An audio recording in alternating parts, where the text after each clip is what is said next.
And could I have approval of the minutes of August 20th, please? A motion to accept. So moved.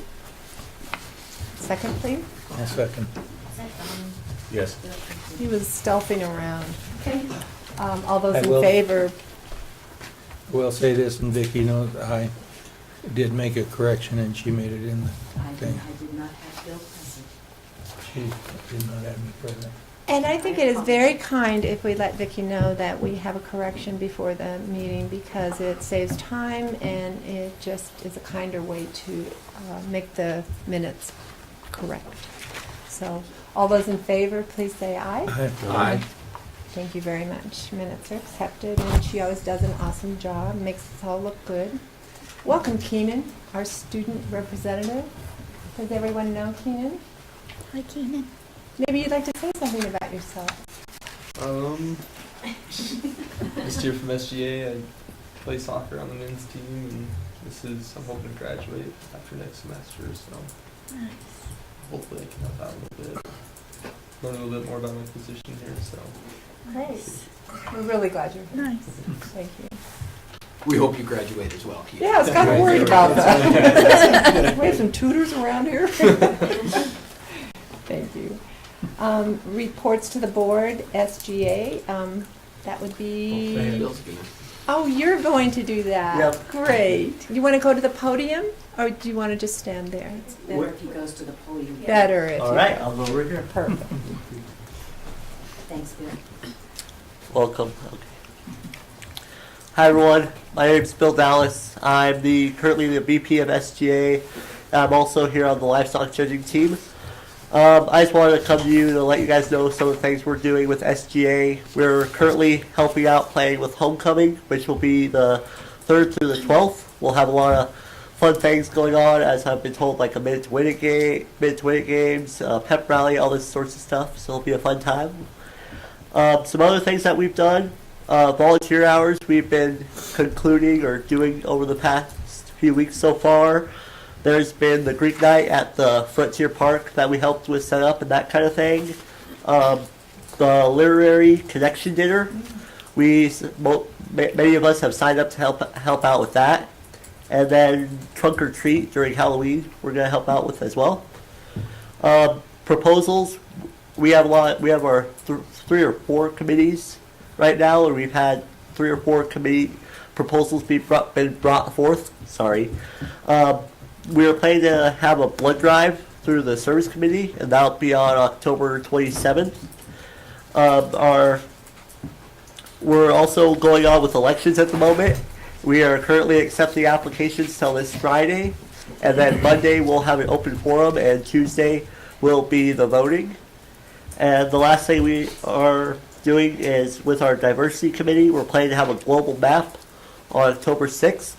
And kind of the global map things, we're going to have a giant map where students can post where they're from in the states and that kind of thing to show truly how diverse we are as a school. Thank you. Wonderful. Any questions? Oh, yeah. I guess there aren't any, but thank you for being here. Thank Perfect. Appreciate it. Thank you guys for having me. Yes. Staff Senate, Candy Farrell, please. Madam Chairman, trustees, President Schaefer. We've got several things planned. We have 2 things in the works for October. We're going to have a lunch with the President on October 2nd, I believe. And then we're also planning a family Halloween party for later on in the month. Any questions? Thank you very much. Candy? Madam Do you have a Chair? question? Yes. I was a little slow on You let her get all the way back to her seat. That's how slow I am. I just wondered, given the opening days and the presentations, the workshops that you had as you came back this semester, do you have any general comments from your group on those? We had a very disappointing turnout. I think we had maybe 20 staff members participate in the retreat.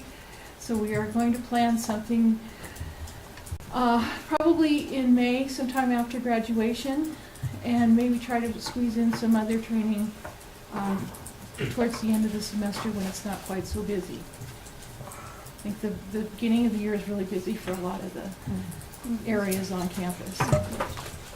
Okay, I appreciate those comments. Thank you, Madam Chair. Thank you. Thank you, Candy. Faculty Senate, Leah Noonan, please.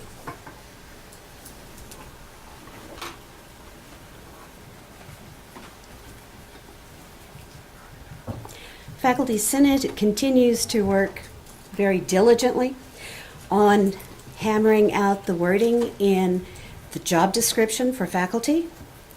And based upon what we arrive at with that, then we will move forward with ranking and workload. Oh, you ask if they have questions, right? I don't. You can do it too. Anyone have a question?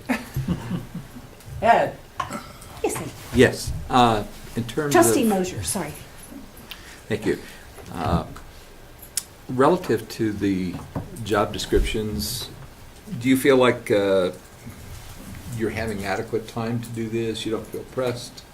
You're, in other words, working through these, you feel like the process is working, is what I'm looking for. I believe so. I don't feel we've been pressured. They would like to have them sooner rather than later, of course. But I feel that everyone is hopefully getting to have their say. And one other question, in terms of, again, starting the fall semester, how'd that go from the Faculty Senate's perspective? We were short some Faculty Senate members at the beginning, and thanks to a lot of help from Nicole and others, we were able to get the missing Faculty Senate members in place so that A&H has their 3 members. And other than that, I don't recall anything major in the way, Jose. Do you remember something I'm forgetting? No. I guess in their defense, they probably will have made a decision Friday or close to a decision Friday on their job description, but I think I delayed the process by extending a conversation. But they had made a lot of progress on it, and we just engaged in this interesting conversation that delayed their decision. So rather than being pressured, I think I actually delayed the process. They were excellent points, though, that needed to be considered, and I thought that was very helpful. So we do not meet again until a week from this Friday, however.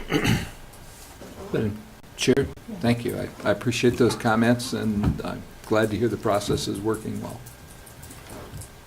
Thank you, Leah. Thank you, Lena. Thank you for coming. LCCC Education Association, Megan?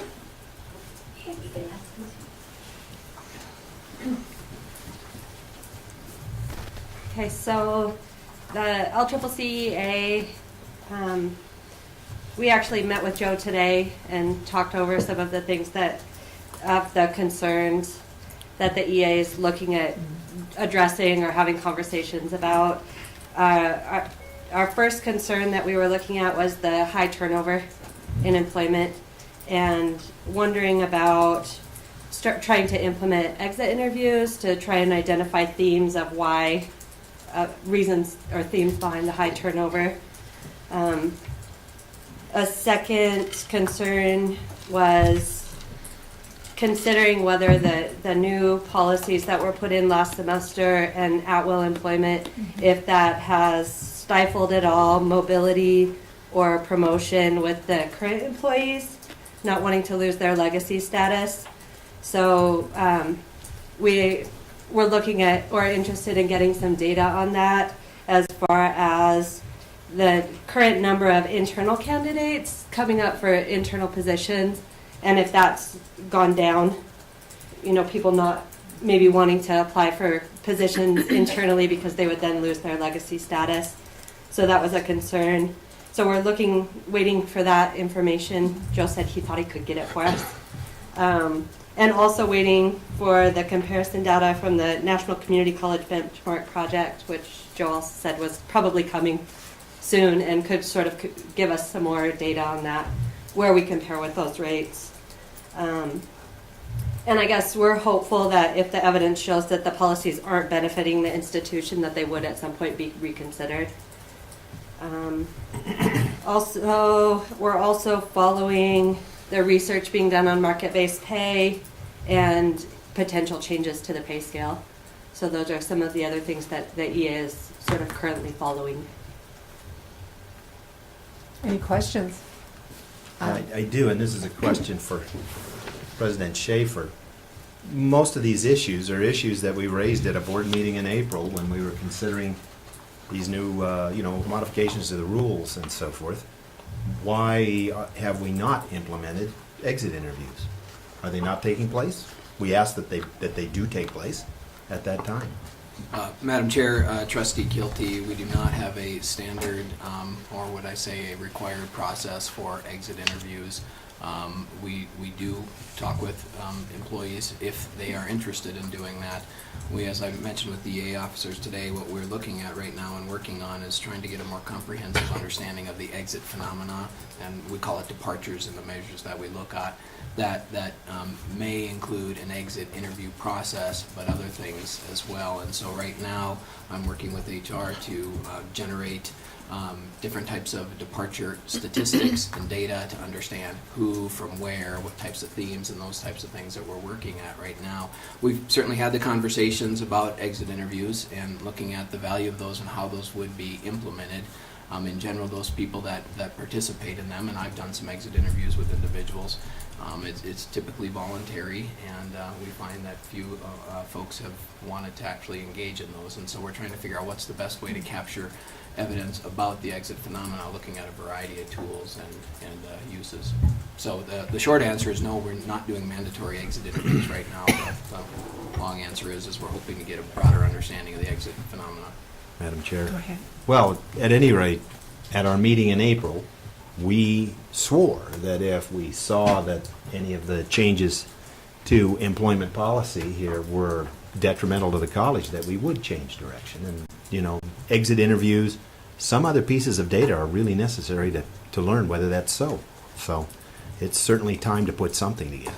And Madam Chair, Dr. Kilty, from what I recall with that meeting, the board was very direct in saying that we want to have reports and we want to understand what's happening with the employment processes, applicant pools and things like that, and that's part of the process we're working on right now, is how to get the different metrics to illustrate what's happening there. The conversation was actually quite interesting today because we've been watching applicant pools, what happens at the time of offering of a job, hiring, early connection, and whether or not people leave early on. And and until Megan and the group brought up the concept of whether or not we have internal applicants, especially in the classified realm. We haven't looked at if the numbers of applicants have gone up or gone down, if we have internal applicants for that, and I said we would certainly look at that. So we've been focused on sort of the higher level. Are we able to recruit? Do we build good applicant pools? Are we able to make offers, and do people accept offers? And in general, how has the onboarding gone? And those have all been fairly positive, but that's one lens we haven't looked at. Another question, since you brought up hiring pools and so forth, I thought we had talked at one time about trying to get away from making interim hires, and my understanding is that Haji, who's been hired to take a math position here, is an interim. Is that correct? He's not been hired for a full-time position, and that's specifically the area in which we've had trouble just hiring interim after interim after interim. What's the issue there? Why was this an interim status hire again? Madam Chair, Dr. Kilty, there are actually quite a few temporary one-year temporary hires even in our instructional ranks, and we use those to fill emergent or immediate needs where we don't have the time to do a comprehensive search to get something on. We saw two of those happen at the Albany County campus with summertime exits. We saw one within our music program here, and so we still use temporary one-year appointments in a variety of settings, and the procedure sort of describes that.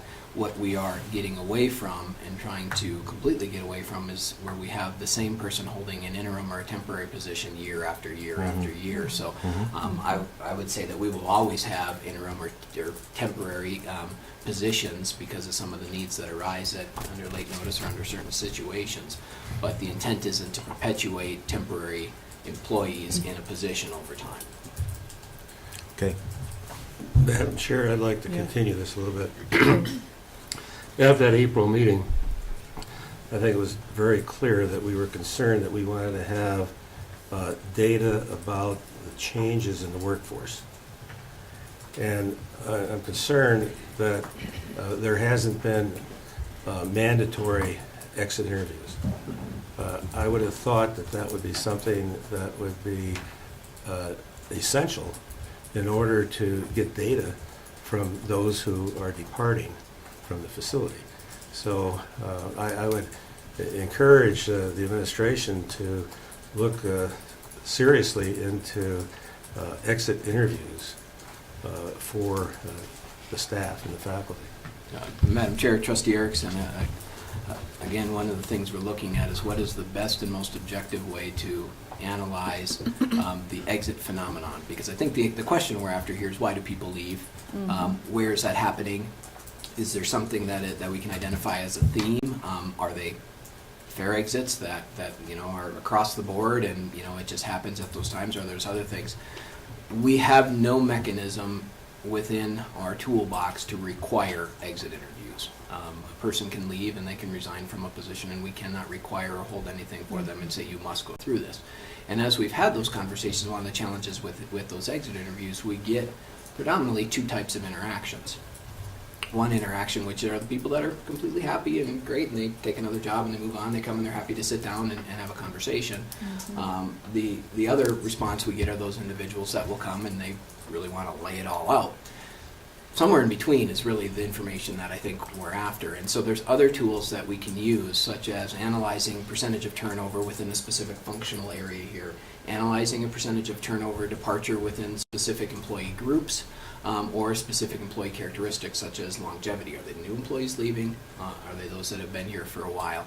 And so we're mining and starting to mine the colleague system to be able to give us some of those data. The other thing that we have, which is probably one of the more beneficial tools, again, subjective and not necessarily clear, is looking at resignation letters and trying to identify themes from that. And so exit interviews may be one tool within the toolkit to do that. And what I've asked for is a comprehensive approach to understanding what the exit phenomena is so that we get a better handle.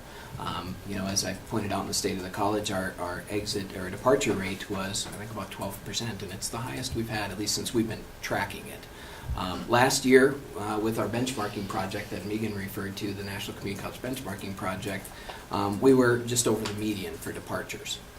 But this was a jump for us, and so we want to try to understand what that is. And so we're working and looking at trying to get a feel. Are there themes that are consistent? Is there something here? Is that level of departure bad?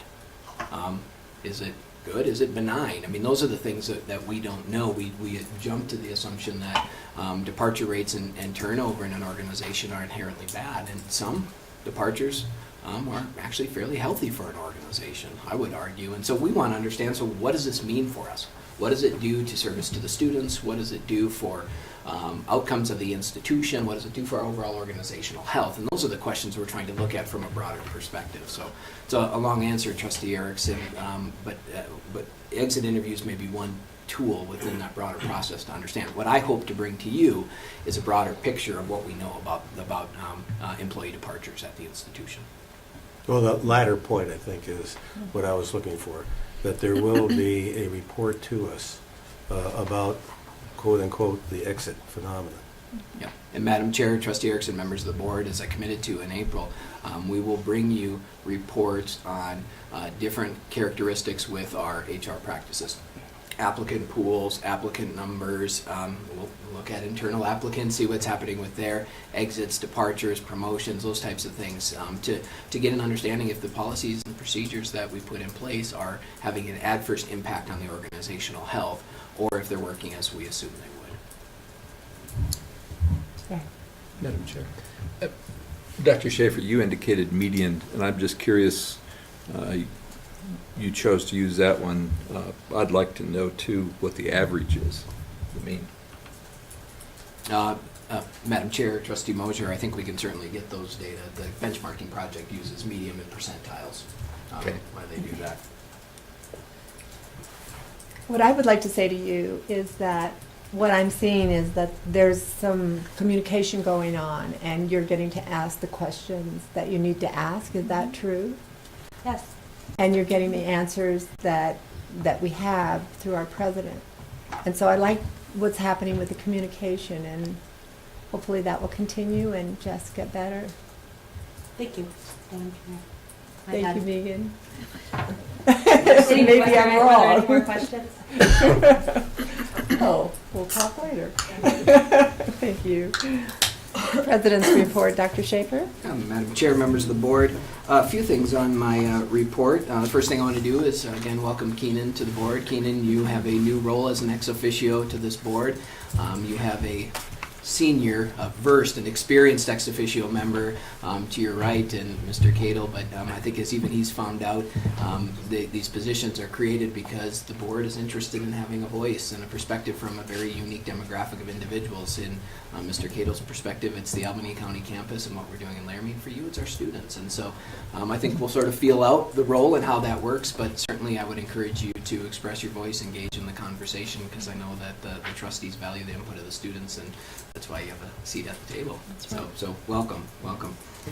A couple of things on the agenda. I just wanted to continue to come back to you with some of the updates on Complete College Wyoming. I know that some of you have trustees have said we'd sort of like to know continually what's happening.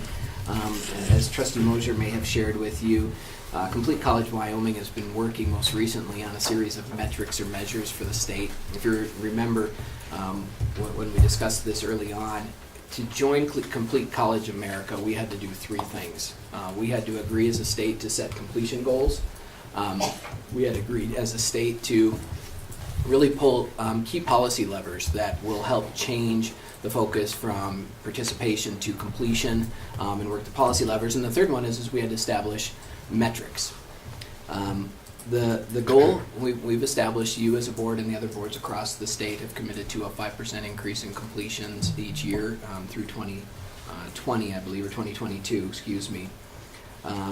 The policy levers conversation is still ongoing. I'm not sure where we're with that, and part of that is because we have two key policy levers in the state. It seems like the legislature and then the boards of trustees, and somewhere in the middle there is what the Community College Commission does as well.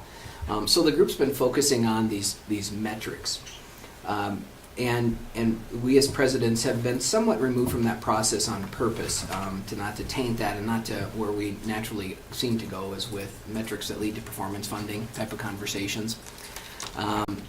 But these metrics are intended, from my understanding, to be a broader assessment of how the colleges are doing and how the state is doing in regards to the completion agenda. They're there for you because folks have wanted feedback and they want to keep people informed. At this point, I have no recommended action for you. I know Trustee Mosier may want to talk about this a little bit more. I think the metrics are a good start, but there are a lot of questions about who's the primary user of these data and these metrics. What will they be used for? Are they duplicative of other issues? Will they replace some? How do they fit or not fit with institutional measures and all that good stuff? So I think there's a lot of conversation that still needs to happen around those. They will get to the presidents here shortly, but I wanted to just keep you informed that this is sort of the work that Complete College Wyoming has been doing, and they are actively seeking feedback on that. There was a survey attached to your agenda as well. I would encourage you, if you're interested, to complete it and route that to Steve Bamer, or maybe Trustee Mosher would be willing to route those through the board as well. So they're there for your information. I'm happy to answer any questions, or Trustee Mosier, maybe you want to make a few comments regarding those. A couple items. The first one, we are, of course, meeting in October, and at that meeting, I think without a doubt, the trustees will be looking to take some position regarding metrics, and we can't take those lightly because those tie into performance funding, which is an issue that I think is only going to grow and not shrink, because policy levers, as indicated by Joe, legislators want to pull different ones maybe than we think are appropriate for our students. So I really would urge you as trustees to review any materials, and I know I asked Joe for some, and you want to be careful what you ask for, so he shared that stack with me. And I will give them back to him tonight. You could also enjoy going through those. There's a tremendous amount of information, but I think, and Joe, correct me on this, but there are really probably a couple of issues, whether we want to work with some metrics that focus on interim progress or focus on outcomes. And it's not to say it's one or the other, but I do think it's important to appreciate how decisions are made using what I would call in-process control, trying to make some decisions as we're progressing through the process with students versus waiting till the end and saying, well, this is what happened. We can't change that for those students, but we can look at what we can do in the future. So I would simply ask that take a close look at this information, ask questions. I'm sure Dr. Fierro, Joe, and others would be willing to share their perspectives or views with you. There's quite a bit that has been written out there. These are just some of the I think items that Joe has used, and he shared this information with us over time. So I'm looking for and hoping that as we attend the summit meeting, and hopefully many of you will be able to attend both the kind of a pre-board meeting and a board meeting. And of course, that's the board meeting itself is open to all members, but we will be discussing and trying to take a position because the commission then on the 10th meets, and we would like to have, I know Steve and I would like to have some direction that we could share with the commission, and we're looking forward to also hearing back from the presidents. I know Steve will be a part of that meeting with the presidents, and so we'll have that information to work with also. But again, I urge you to ask questions, share whatever you think is appropriate with regards to, one, the issue of metrics, and secondly, then appreciating that those metrics will be used for setting up some kind of performance funding, whether they will change it, adjust it. I'm sure they'll do something with it. You know, they don't like leaving that state capitol building without making some adjustments. So I would hope that you will share with us what we might like to suggest to them. So those are my comments. I'd be happy to answer some questions, or Joe, maybe you would fill in more if there's some things that you could help us with. Madam Chair, members of the board, I think Trustee Mosier did a good analysis there, and one of the things that we're grappling with right now is understanding again what is the primary purpose of these measures. Complete College Wyoming, or America, which is the national movement, requires that all states that are part of their alliance of states already submit performance measures or certain metrics. And they have a large worksheet that says you need to do this, and there's standard measures that they look at. Many of those fit with our key performance indicators, and so we've been able to comply with that. So there's a movement or an interest amongst the Complete College Wyoming state to tailor them to Wyoming. And what we need to understand is to what end, what does that mean for impacting organizations, the colleges, and what they're already doing and looking at. You know, and then who's gonna use those? Naturally, one of the places that many people fall to next is the performance funding conversation. We've been trying to, I say we, I think the commission and the presidents have been trying to separate the metrics conversation at Complete College Wyoming from performance funding. Because you can see just in the proposals, you know, one of the basic recommendations out of what we know about performance funding is you keep it simple and you use relatively few metrics, and there's piles of them in these recommendations. And so I'm not sure where this will get. The next item on the report, next week I will be in Casper with Dr. Rose, with the commission, with the presidents, and I think Steve may be there for a portion of that. He's supposed to be there. Well, and we're going to talk specifically about performance funding. The commission is still very committed to moving a much larger portion of the state funding for community colleges to be performance-based. We're trying to be part of that conversation. As Trustee Mosier knows now, there really is no evidence within the literature or the research to suggest that performance funding has actually been successful in increasing outcomes. And I think what many people are positing at this point is that shift to complete performance funding will just shift until we get another equilibrium. Because if you think downstream on what happens with performance funding, two things have to happen. You have those that perform well and those that don't. Those that don't and don't either catch up to those that do, what do you do with them?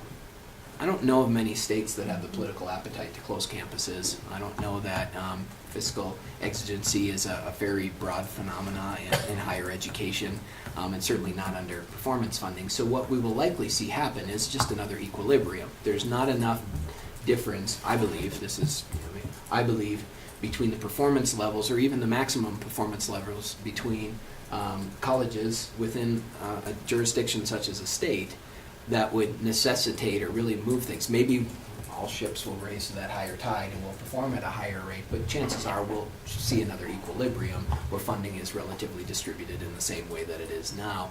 Or we run to that route where some institutions truly aren't able to compete with the higher performers, and then what do you do with those? So there, like I say, the presidents, I think many people are very skeptical about this push. The commission is committed to it, so we're going to try to be part of that conversation and see where we can get.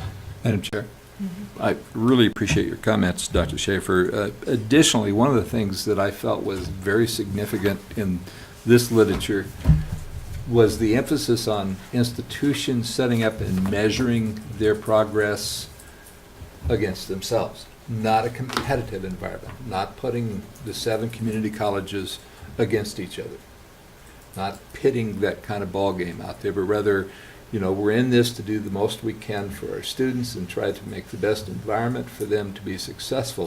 That what we want to do is look at what we are doing. That doesn't mean we don't pay attention to practices and so forth at other institutions, but rather we need to look at our unique characteristics, focus on those, and measure our progress, not try to measure against each other out there. Madam Chair, That's done. I have a couple comments and also a question. And first of all, I think we're so fortunate to have Trustee Mosier with his experience and his devotion to higher education, in particular community college success, and him being the president of the Association of Community College Trustees. You can see that he's taken this job on responsibly. And in fact, I feel somewhat, I wish I could have the capability of understanding all that you do relative to what's going on with the community colleges. And that leads me to my next comment. As a trustee, I'm somewhat perplexed by this discussion of metrics and performance funding. I reviewed the metrics that were sent to us by email from Steve Ballmer, the executive director of the ACCT, and I tell you, that was a bunch of Greek.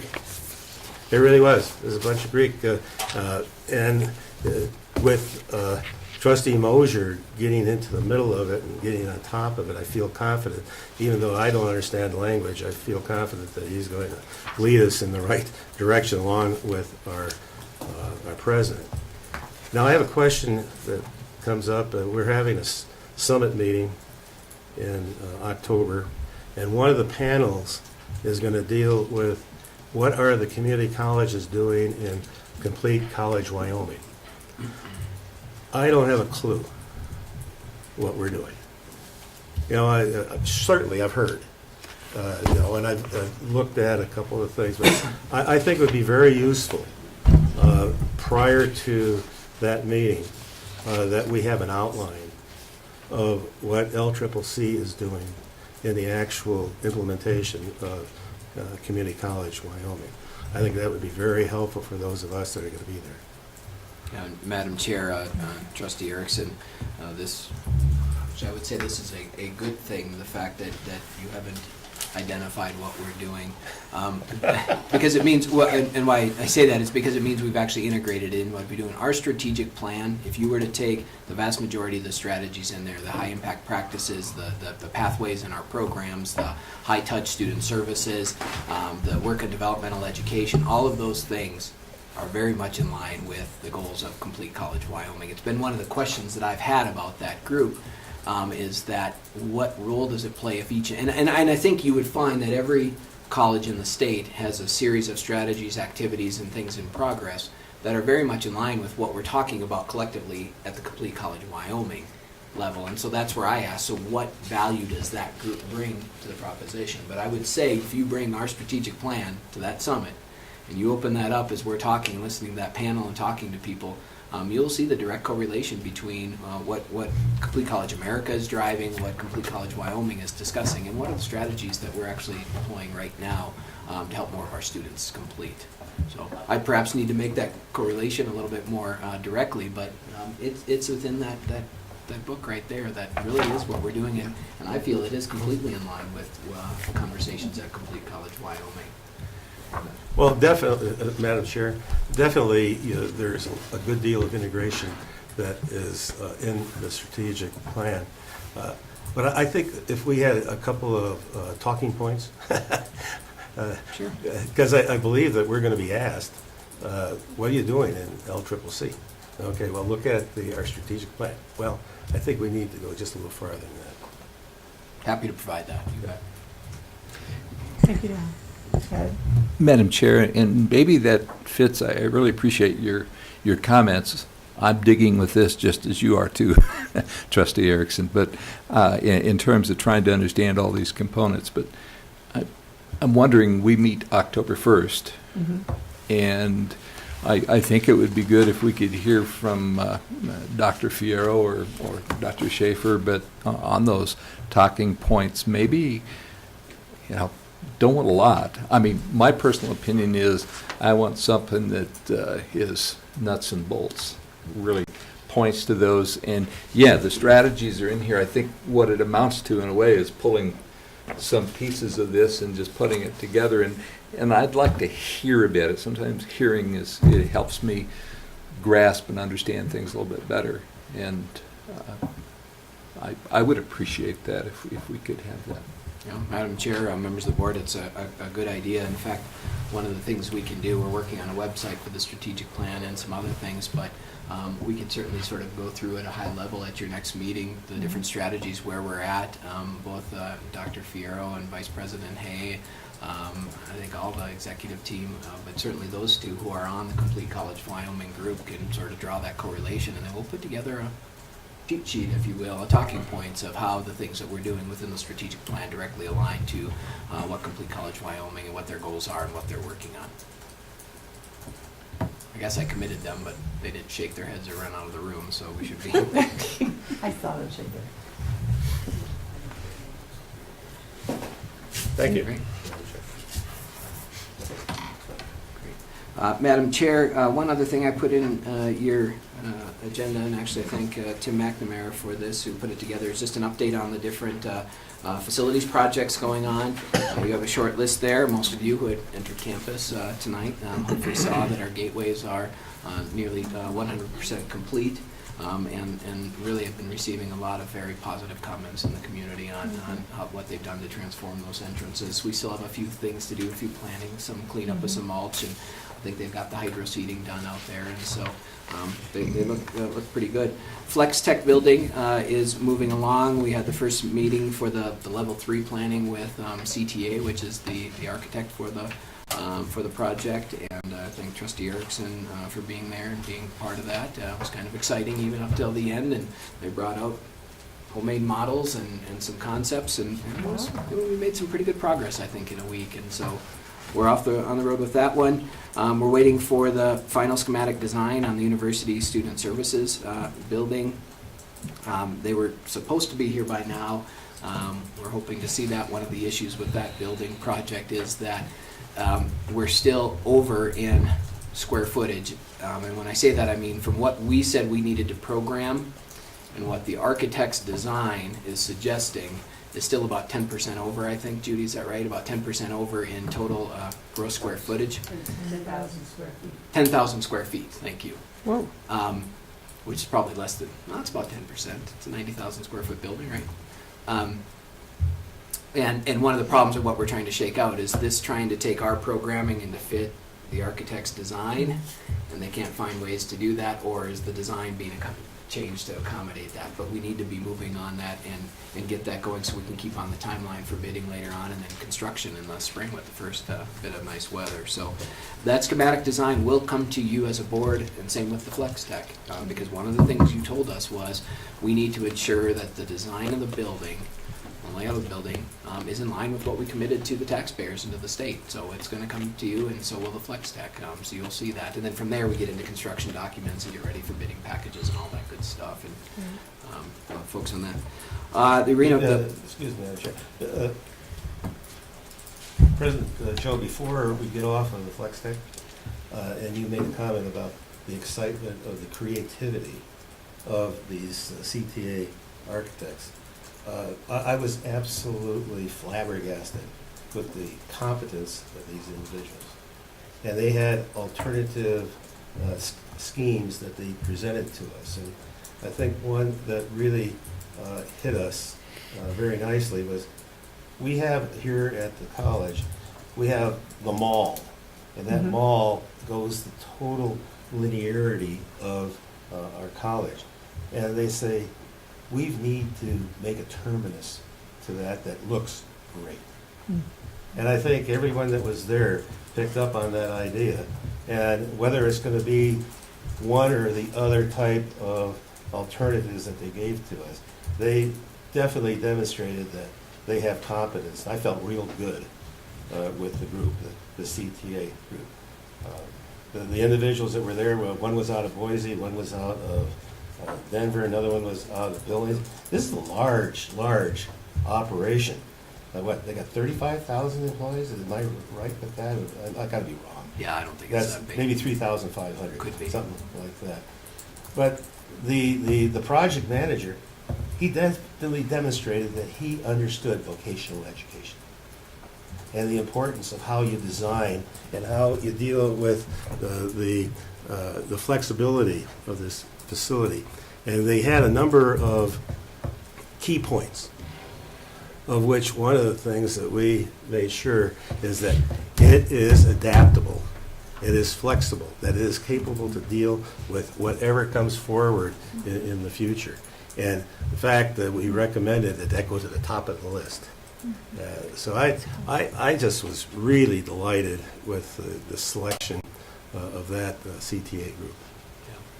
Yeah, Madam Chair, members of the board, it was an interesting process. They were actually, what did they say? They were up working the night before that. So in 1 week, they went from validating and verifying the programming, really sort of rehashing the charrettes process with that, all the way up to actually creating some, they were styrofoam models, but models that they overlaid to give us a visual look of how some of these things may functionally work. And so it was really a pretty impressive process. So looking forward to how that project continues out.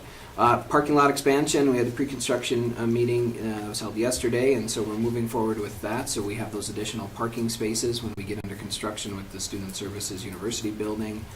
The two other level ones are in the state process at this point.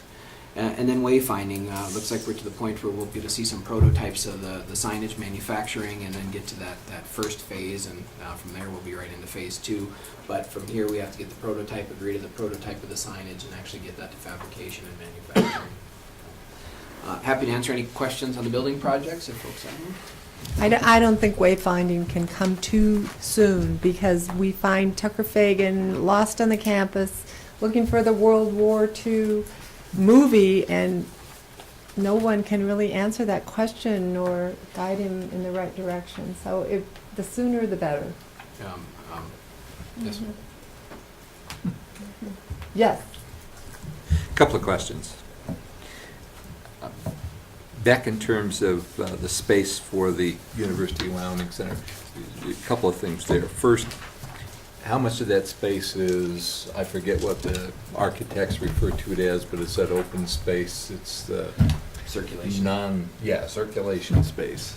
I mean, I don't want to not have circulation space, but I do feel a lot of times they like to have a lot of circulation space. And I What do you mean by that, Ed? Is that like 3 levels tall where they're All counting Hirschler all buildings. that? Okay. Like the Hirschler building. Yeah. Okay. Yeah, we And don't I'm need not that. against that, that's beautiful, and there's nice things, but we're also trying to be efficient too, and you gotta heat that space, and I'm just a little concerned about, do we have any control over that? Yeah, Madam Chair, members of the board, I would say we have quite a bit of control. Right now, the percentage that they programmed into that building, and Carol, you'll have to correct me if I'm wrong, was already a generous percentage for circulation space. So that's space around areas, and I want to say 20%. 32%. 32%. Is that what it is now, or is that what the initial target was? Yeah. So that gives you, places for student space and all of those types of things. But this 10,000 square feet then is above that target for circulation space. So really, we need to rein in that circulation space. It will have plenty of space for, and when we talk circulation, movement around corridors, buildings, areas, places for where we could do little alcoves for students, things like that. It will have plenty. They still need to reduce that, and that's what they're working on right now. Okay, in conjunction with that, when it comes to the name, I'm just curious where we're at on this, because we are, I don't want to start something that we shouldn't be starting right now, but somewhere along the line, aren't we looking for a name other than UW Student Services? I mean, that was the tag that described the functionality, not necessarily the name for the building. Madam Chair, Trustee Mosier, I will be the first to tell you that I do not want that to be the name that adorns that building. And we have now less than probably 2 years to have that named. As you recall, one of the priorities that that went to the Foundation for Development this year was to help us identify some donors that would, through their contributions to the institution, the generosity of a gift, what have you, may be ideal to adorn those buildings with their name. They're working right now and looking very positive on one for the Flex Tech building. Would like to do that with the University Student Services building as well. In the event that we aren't able to do that by the time it opens, we'll have to have a conversation about the appropriate name for the center. So that's really the reason why we haven't spent much time on what are we going to call it. We know we have about 2 years to get that nailed down. And so we've asked the foundation to help us with some philanthropy and an opportunity to showcase a name on that building that will have some meaning to the institution and the community. Well, I know I talked to Kevin earlier, and he said Guilty would be a good name. Happy to have that conversation. As long as it's spelled with an E. But just one quick, Madam Chair, One more quick part of that is, when it comes to us, you indicated that those schematics are going to come to us. I'm just curious, what will have occurred prior to those coming? And my question's based on, will people, folks using it, all that, they will have gone through all that process before we see that piece, right? Yep, Madam Chair, Trustee Mosier, so through the steering committee and the different working groups, as those final designs will go on, they will get disseminated to those groups as well. And it'll be a validation exercise of saying, yes, that works, that makes sense, that's what we are trying to do. I don't know, Carol, were we going to bring that to the Facilities and Finance Committee meeting first, and then it'll come here? So there'll be a couple of steps in that process. But yes, it'll be a validation exercise to ensure that what is in the final schematic design is indeed what the users of that facility had intended, or at least are comfortable with, I guess. okay. Thank you. Thank you for putting this list together. It's quite informative. And then, Madam Chair, just one other quick thing. It's not on my list, but I thought I would share it with you because you may hear about some of these things. So this year was the first year that we really rolled out a comprehensive program that gets us in compliance with the Reauthorization Act of the Campus Sexual Violence Act, Campus SAVE Act. It's under the Violence Against Women, I believe, Act. And there's some changes that obligate higher education institutions to some much stronger requirements if we want to retain, I believe it's Title IV status, makes us eligible for federal financial aid. And some of that are things we have been doing, although they're heated up, reporting on for the Clery Act purposes. Some of you have heard that about campus violence, dating violence, those types of things. We also have to adopt some certain student discipline policies and procedures. We've been working on that. And we also have to have policies and processes in place for training students on our campus. That's in line with the Clery Act, where I think we already have to provide training on an annual basis on drug and alcohol abuse, if I'm correct there as well. So we implemented a program called Think About It, and it is a software program essentially that's provided by Campus Clarity. Do I have that right? And it's a very, very comprehensive training program. There aren't very many out on the market right now. It's probably the most robust. But as we've been rolling it out, there's some things that students and others have really sort of, I don't want to say completely balked at, but there's some issues that we're working through. It's long training. It takes about 2 hours to complete. And it includes everything from drug and alcohol awareness to partying behavior. I'm not using the right terms here, so up to harassment, sexual violence, and all of those things. They combine all elements that we're required to train on. Right now, it has questions that it asks of students that some students, especially some of our non-traditional or adult students who don't fit within that traditional, I mean, this is really, right now, it's designed for a traditional college age experience. Keenan, have you taken this or gone through it? I've had a few teammates that have taken it. I haven't taken it yet personally. So you've probably heard some of this too. It asks some pretty personal questions, and I think some people have marked it. So we're working with the company right now to see, do those really need to be there? It's interesting what you find in terms of some of the demographics and everything. I mean, it really is somewhat fascinating with what you design or what you find in there. But that has offended some students. I think the time issues and then the tailoring of it to the right demographics on our campus. We're working with them on that. But what we're trying to make sure people understand is what we're doing is trying to be in compliance. And I think we have till October 1st to do this. Institutions have to be in compliance. The October 1st deadline is one by which we have to have something in place to do the training. We don't have to have the training completed. Yeah. So you may hear about that, and I wanted to let you know why we're doing it and what we're working on, and we are trying to find ways to, still have the impact of the training program as well as ensuring that it's designed in a way that's conducive for students. Madam Kevin? Chair. Well, I was going to bring this up later, so I'm glad you brought it up at this point. We may as well have a little bit of a discussion here. From what I've heard, there are a number of students who are talking about lawyering up on this because they claim, and you can set me straight if I'm wrong on this, that they are not allowed to register until they finish a survey, and they're not allowed to opt out of any of the questions on the survey. And when I was told what some of the questions were, these would be flat illegal on an employment interview. So why are we requesting this of students and demanding that they answer these questions prior to being able to register at the college? This doesn't make any sense. Moreover, before you get off on that answer, I'll just add one more thing and you can respond to it. A number of these students who acted as though these were pretty inappropriate questions to ask were told that the answers don't matter very much. So if the answers don't matter very much, why the devil are we asking them, other than to just teach people to be compliant? Madam Chair, Dr. Kilty, I can't validate or say one way or the other where. Have you taken the survey? Yeah, I'm actually halfway through. I told Judy it's quite long. I'm on the last phase of it right now. There's been some interesting conversations at the Schaefer household as we've gone through it. With your children or your wife? I don't think my children, although my 7-year-old is going on 30, but I don't think she's ready. No, with my wife, and it's actually a pretty good training. But to your point, so first to the last question, I do not believe that we are telling anybody that they don't matter.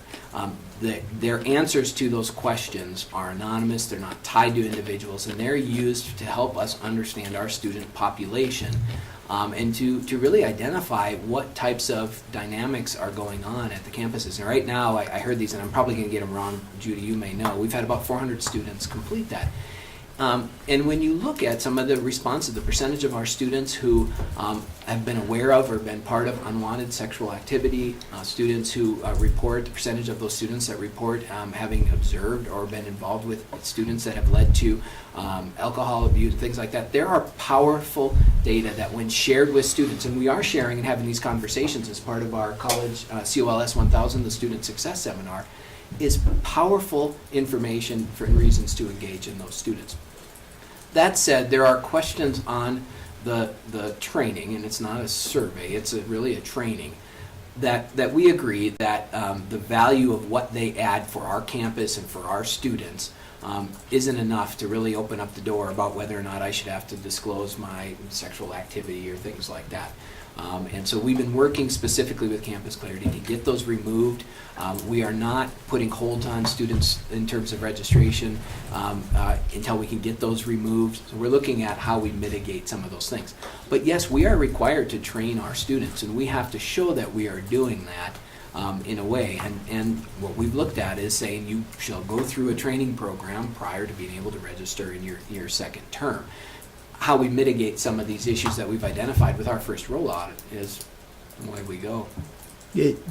Pardon me for expressing some skepticism here, but there are a lot of questions of a sexual nature that are asked of these students, and this reminds me of the Cosmopolitan magazine's sex surveys, which are known to be completely invalid. And, you know, how can you design anything useful on that basis? Training is one thing. Asking people to be truthful about these questions is quite another. And if you're trying to base some of your training on the responses to this, I'd say that's just a fool's errand. I mean, surely you can come up with some training that doesn't depend upon this. No, Madam Chair, Dr. Kilty, in some cases, as I said, there are some questions that I don't know if they are germane. In other cases, and that have been substantiated by more scientifically valid studies and surveys, are quite useful for how we interact with especially our traditional age students. And you know, I'll ask, maybe Keenan or Bill would like to share with us, but for example, there becomes a clear impression amongst some of our traditional age students that when you get to college, their belief that sexual activity, partying, alcohol use is much more widely spread across the student body than what it is. That students have reportedly shared with us leads to peer pressure. So the question is can you demonstrate whether that is truly happening or not? And what conversation does it lead to when you find out that maybe it's not what students believe and what they are? And what type of behavioral changes does that make in students? I'm not saying we're going to cure. You know, I'm sure I caused a few late nights in my college days as well. But to say that approach to capturing information about your student body and sharing that with students to get the truth out there, I would say that's pretty valuable. I don't know if you're willing, Madam Chair. I don't know, Bill. I don't want to put you guys on the spots. They don't look like they want to be put on the spot. So I'm listening. Yeah. What kind of thing are you asking? Well, I'm curious about whether or not you're hearing among students. You know, what are the true things about are these valid? Is it helpful to know that information?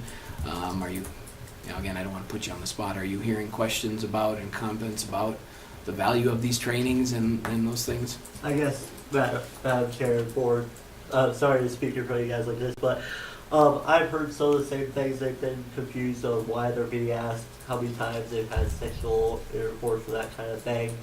But through the training that I have had through SGA and RA, I found that a lot more beneficial than to hearing what people have said about this quiz. I have not yet taken it, so I can't really stand on what the quiz is like, but through my RA/SGA training, we went through this Title IX and learned about this kind of thing and that kind of thing, and like what things go along with it. And I found that way beneficial on what kind of things to look for and that kind of thing with it. Yeah. And that's fine.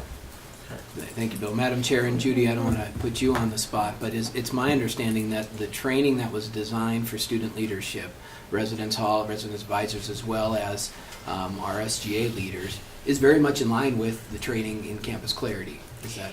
It actually is a Campus Clarity piece. We bought the whole package, and so what you did there is also by the same company. So, yeah, very much in line. So those questions that people are hearing about, those are the ones that will be taken off, and we understand within this week. So that will be helpful for, I think, most of our demographic. The company also says they have developed a version that is more friendly to, they say graduate school. And so we're going to look at that, and they said that we would be able to use that one if we if that seems to speak to our demographic better, which includes adults and has a few more options. You know, a couple of things people are offended at is that those questions about sexual activity. Another is that it doesn't give you an option to say I'm married, and a good portion of our students are married. So So those are that feedback that we've gotten from students. We've been collecting that and sending that to the company, and they are responding pretty well. So again, this is a very new requirement nationally, and so there just aren't a lot of products out there. But this one is the most robust, and we felt it was probably worth the money since we hadn't done anything prior to this. Thank you, Judy. Ed? I'm a little confused. We've got this instrument that's asking all these questions, and at the same time, we're going to do training. And I'm trying to figure out here, knowing that sometimes in training, you want to have a foundation of who you're working with, and then you do the training relative to those needs. But I guess I'm not sure why we need to know some of this information, and I guess we don't need to if we're going to take it off, but it also begs the question, why didn't we go through this before we ever put it out there for people to take? We actually did. We had over a dozen people look at it, of men, women, young students, older, and my staff. And we thought that it was of value. We looked at a couple of other programs, and none of the others measured. What we really are up against is what the college has experienced in the past, which was they were able to capture and kind of force some training with students living in the res hall, and then they would offer voluntary kinds of activities or trainings for, say, drug and alcohol abuse prevention. Those are kind of the main things that we are supposed to be doing annually. And those are voluntary, so you get the same few people participating in student activities that you always get. So we were not able to show a good effort at training all of our student body on those two areas of drug and alcohol prevention, and certainly nothing on sexual misconduct, which has been part of what they've been encouraging us to do for a couple of years, and it becomes a thing on October 1st. If we don't have it in place, then we could be subject to both fines and risking our Title IV eligibility. So if I respond to a question, and that question says, yeah, I think it's fine, even though somebody's saying no, to assume that's yes. I don't know what kind of questions are on there, but I'm trying to approach this and say, well, then that person needs some training. I mean, I don't know, I'm not grasping how your information from this survey is being used to get the number of people you say that we need for training, or I'm missing something. The number of people that we need to train is just the number of students that we have. And so those survey questions are part of, I think, the company's effort to keep people doing something actively so that you can't just click through and not engage with the program. And so there are these survey questions, and there are some different activities that you do throughout the program. And those behavioral questions, that piece of it, which are causing a lot of anxiety with a lot of our students, those are the pieces that they're taking out. But the rest of the course is still there. That really is the content that we were interested in having. The survey questions are not as relevant for our student body because of the age ranges and the different life choices and the commuter nature of our campus. Okay, to me then it sounds like it's a prepackaged Yes, it program is. training. Yes, it is. That's the old style we used to have. Press this button and then you go do this, and if you answered this way, then you go do this. That's pretty much what's going on. Somewhat. It's got videos, it's got other things in it, but yes, it's a prepackaged one. It's not. It doesn't like adjust to the learner and give a different lesson to me than to, say, James. Okay. We would get the same training. And Madam Chair, members of the board, I mean, we'd be happy to, like I said I wanted to go through it, I wanted to see it, and I've been working my way through it. I mean, I think we could certainly send it out to the board and encourage you to go through it, and you could see. It is a well-done, online, interactive training module. And in many ways, from what I'm hearing, it's not the modules itself, it's these prompt questions that seem to be causing the greatest. The two things I've heard is it's really long, which it is, and that there's these certain prompt questions that are sort of, I don't want to say ancillary, but somewhat ancillary to the module, the scenario, the thing that you've actually gone through. And we've agreed that some of that just isn't as useful to us as we need, and if it's causing that anxiety, we want to remove. So that's what we've done. We're working with them to have those removed before we ask the rest of the students to go through that. But it's a pretty comprehensive online interactive training program that is certainly the best of what exists out there. But I think you should all take a look at it and go through it. And I can bring up and pass my laptop around if you want to see the types of reports that they show us. They're just graphs, bar graphs and percentages. The other thing is that when I get a chance to talk to the students who have been offended by the questions or whatever,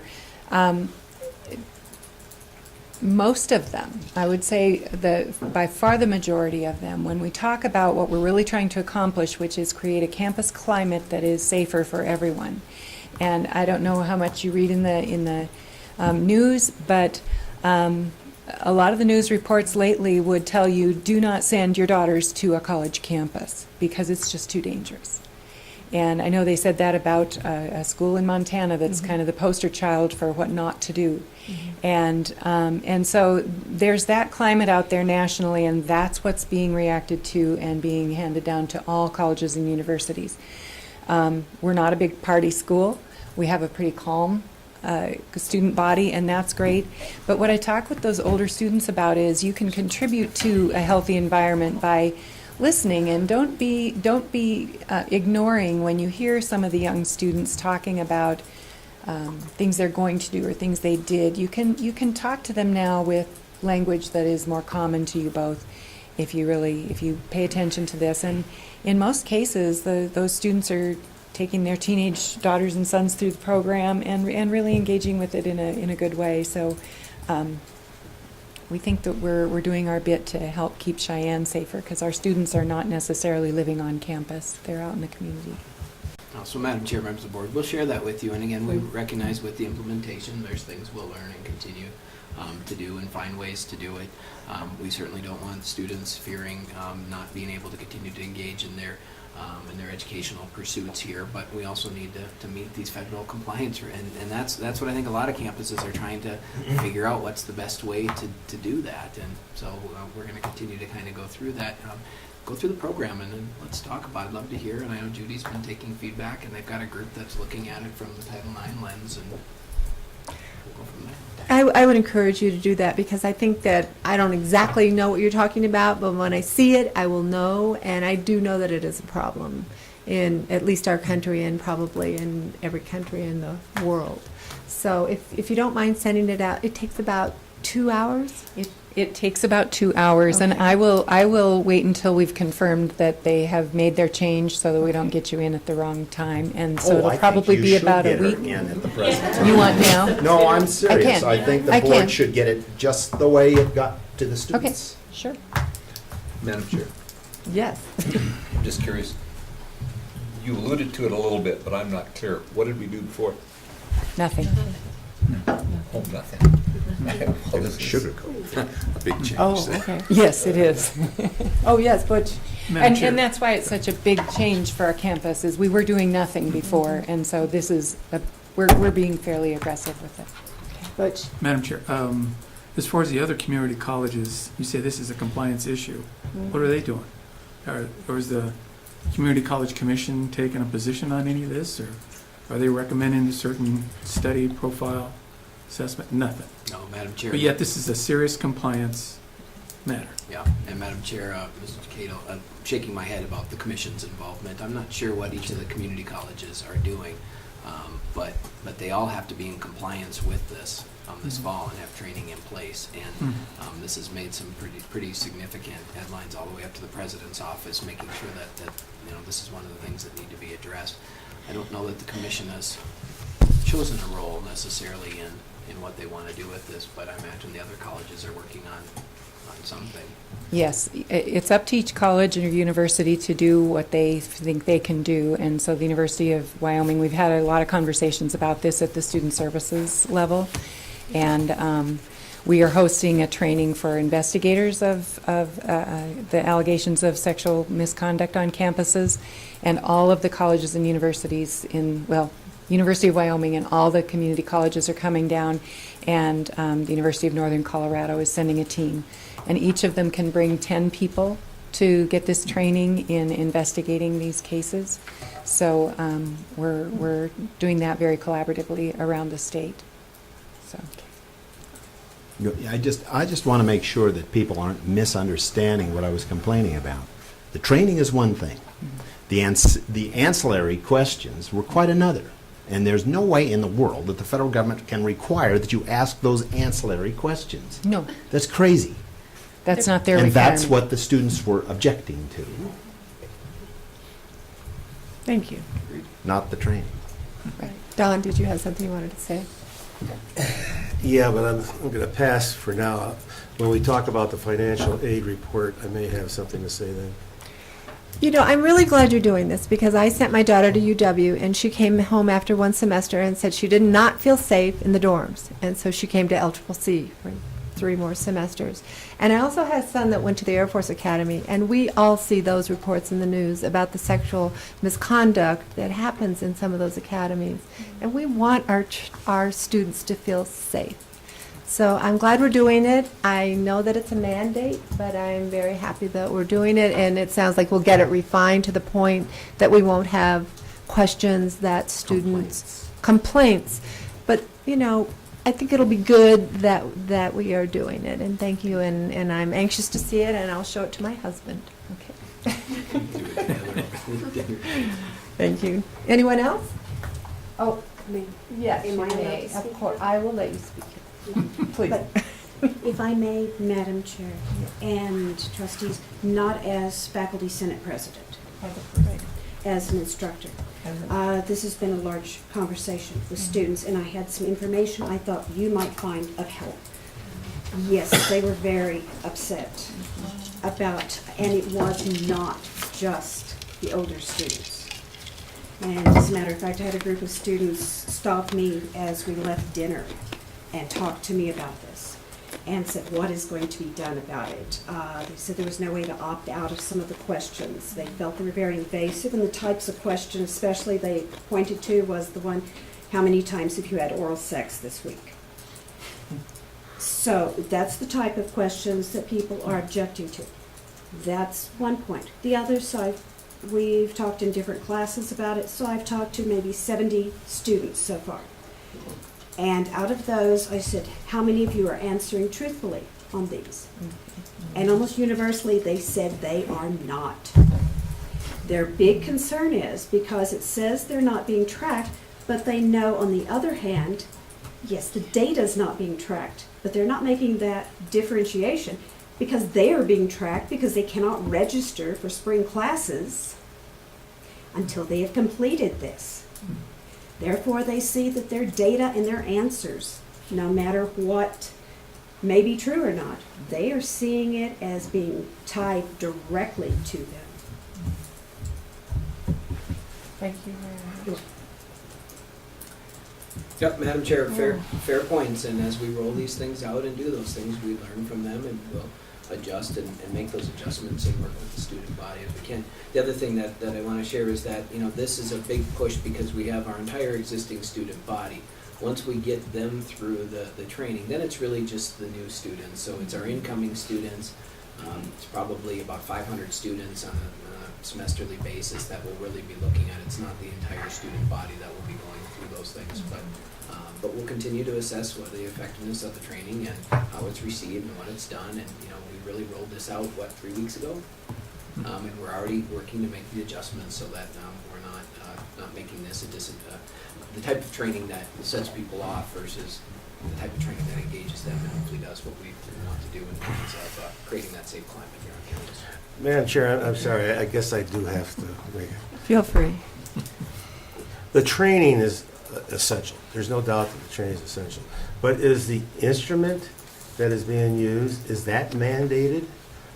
It appears to me that what is happening here is that the federal government is requiring higher education students to have training in sexual awareness and sexual safety and all the other aspects about sexual harassment. But is the instrument that asks them specific questions a requirement?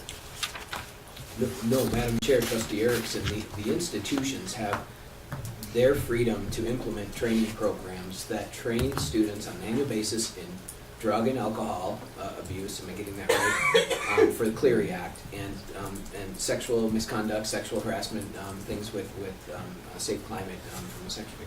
We're required to do that. How we do that and how we demonstrate that will be up to different institutions to figure out the best way to do that. The online training and the tool covers all three of those areas.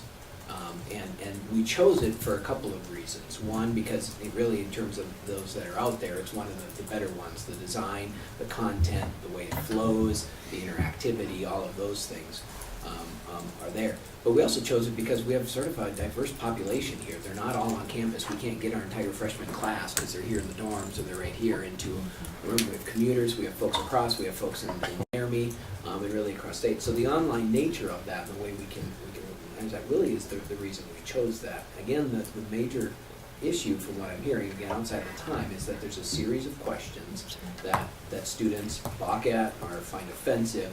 And we've agreed that in terms of their value to us as an institution, it's not necessary to create that environment. And that's why we're working with the company to remove those for our students. And then the other piece is making one that's more tailored towards our non-traditional students versus just having such a traditional student focus in it. So to your question, could we do something different? Sure. Do I think substantially that the content covered or the training would change much? No, I don't necessarily think so. Again, the sticking point seems to be these questions that are trying to get at real hard, trying to understand what's truly happening and whether they're answering truthfully or not, whether there's value with that. You know, we've agreed that that's not necessary for what we want to do to create the safe environment. I'll get back to this when we talk about financial aid. I guess what I really like here is that our students are feeling comfortable enough to talk to others about what's really going on. If 70 students have talked to you, then I think that's a good thing, because they're not just saying, we're going to do it and we're not going to tell the truth and we're going to take the survey, but your results are going to be skewed. So I'm glad that they're talking to people like Dr. Kelty, and probably to many of you here on this campus, because they feel safe with you. Thank you. You're welcome. Madam Chair, that concludes my report, unless there's anything else. Okay. Board reports, finance and facilities, Kevin and Ed. Well, we didn't have a finance and facilities meeting. We just didn't get around to putting together an agenda and didn't feel that there'd be a productive meeting without an agenda. So we've delayed that into October, and I don't think there was any harm in delaying that a month. There are the consent agenda items here, and really they're approved. We really don't even have to move and second. I'd like to make a motion that they be approved, though. All right, I'll second the darn thing. Any discussion? Madam Chair, I had a couple of questions. One in particular, I was just curious about the hay. Has hay cost gone up? And I don't mean for you. And not Judy.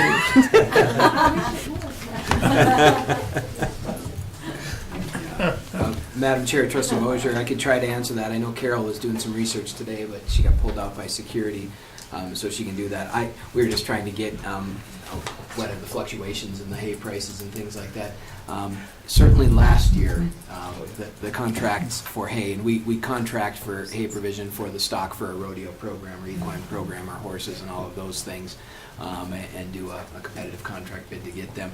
And it's a significant amount of money. It is and when you do high quality hay, my understanding is it can be even more significant. So it's a lot of money, but that's what's feeding those stock and those horses. And related to that, then, I just wanted to know how that works. Students do pay a fee for their animals, right? Madam Chair, Trustee Mosier, I believe so. They pay fees for the courses that are intended to cover some of the expense of boarding and feeding and those types of things as well. So there is certainly revenue streams behind this expenditure. Some of that comes from students, some of that is budgeted within the operational budgets of those areas. Okay, that's, I know the answer to that. Leah? Yes, when my horse was involved in a program here, we paid monthly boarding fees for that to go towards food. That's right. Mine did too. We have our answer. For Thank the you. colt breeding program, yeah. Very good. Okay, and we have a motion and a second on the floor. All those in favor, which we probably don't need to do, please say aye. Aye. Thank you. That was fast. When is the next meeting, please? Is it the 10th or something? October 1st. October 1st, for finance and facilities? No, I'm sorry, board meeting is October 1st. No, I want the Finance facilities, we're looking at October 3rd, because the 10th will not work because we're in Laramie, the Right. commission meeting is on the 10th. So And we're what looking at time the are you 3rd. choosing this? Same one? time, it's Friday, Oh, it's again, a at 10 Friday. a.m. 10 a.m. They're very exciting meetings if anyone wants to come. Except when we cancel them. No, that kind of takes the I excitement missed out of it, you them. know? Okay. We have Dr. Schaefer at the podium, presentation on student aid. Madam Chair, members of the board, getting back to the start here with the program. So you all have the benefit of thanking Trustee Erickson for the request for this compelling presentation on student aid. Actually, it's great information as we put it together, and I'm glad that Don had asked us to do this and to share some of this information with you. I'm going to do my best. Judy may have to help me on some, and we have Julie Wilson, our Director of Financial Aid, at the end of the text line if we have any specific questions as we go through these. But just as a preface, so what I did was try to take the questions that Don shared, as well as the information in your ACCT publication on financial aid, and specifically I think it was the top things trustees should know about those, and try to break this presentation into those sections. And so I'll go through it. At any time, Madam Chair, members of the board, stop me and ask questions as we go through it. So this may seem remedial, and I apologize for that, but just let me start with sort of the big picture of the types of financial assistance that our students receive here at LCCC. We have federal grants, we have federal loans, and in some cases local loans. We have state grants and scholarships. The Hathaway is a good illustration of that. We have institutional grants and scholarships, such as our Soaring Eagle, the President's Scholarship. And then we have private grants and scholarships. Some of you are aware of the Anthropoulos Award and scholarship here. So students that come to us could essentially have one or multiple aid packages that include these different pieces. So I'm going to start with some data about what's the percent of our students receiving aid and what type of aid. The first two parts of this presentation deal with data that come from the National Center for Education Statistics, IPEDS, Integrated Post-Secondary Education Data System, I believe. This first cohort and the data with these is just all undergraduates. So that's all undergraduate students, and at a community college you have all undergraduate students. So it's really reflective of all of our students as we report them. These are from the FY12 year. We received, some of you have seen this, these IPEDS data feedback reports.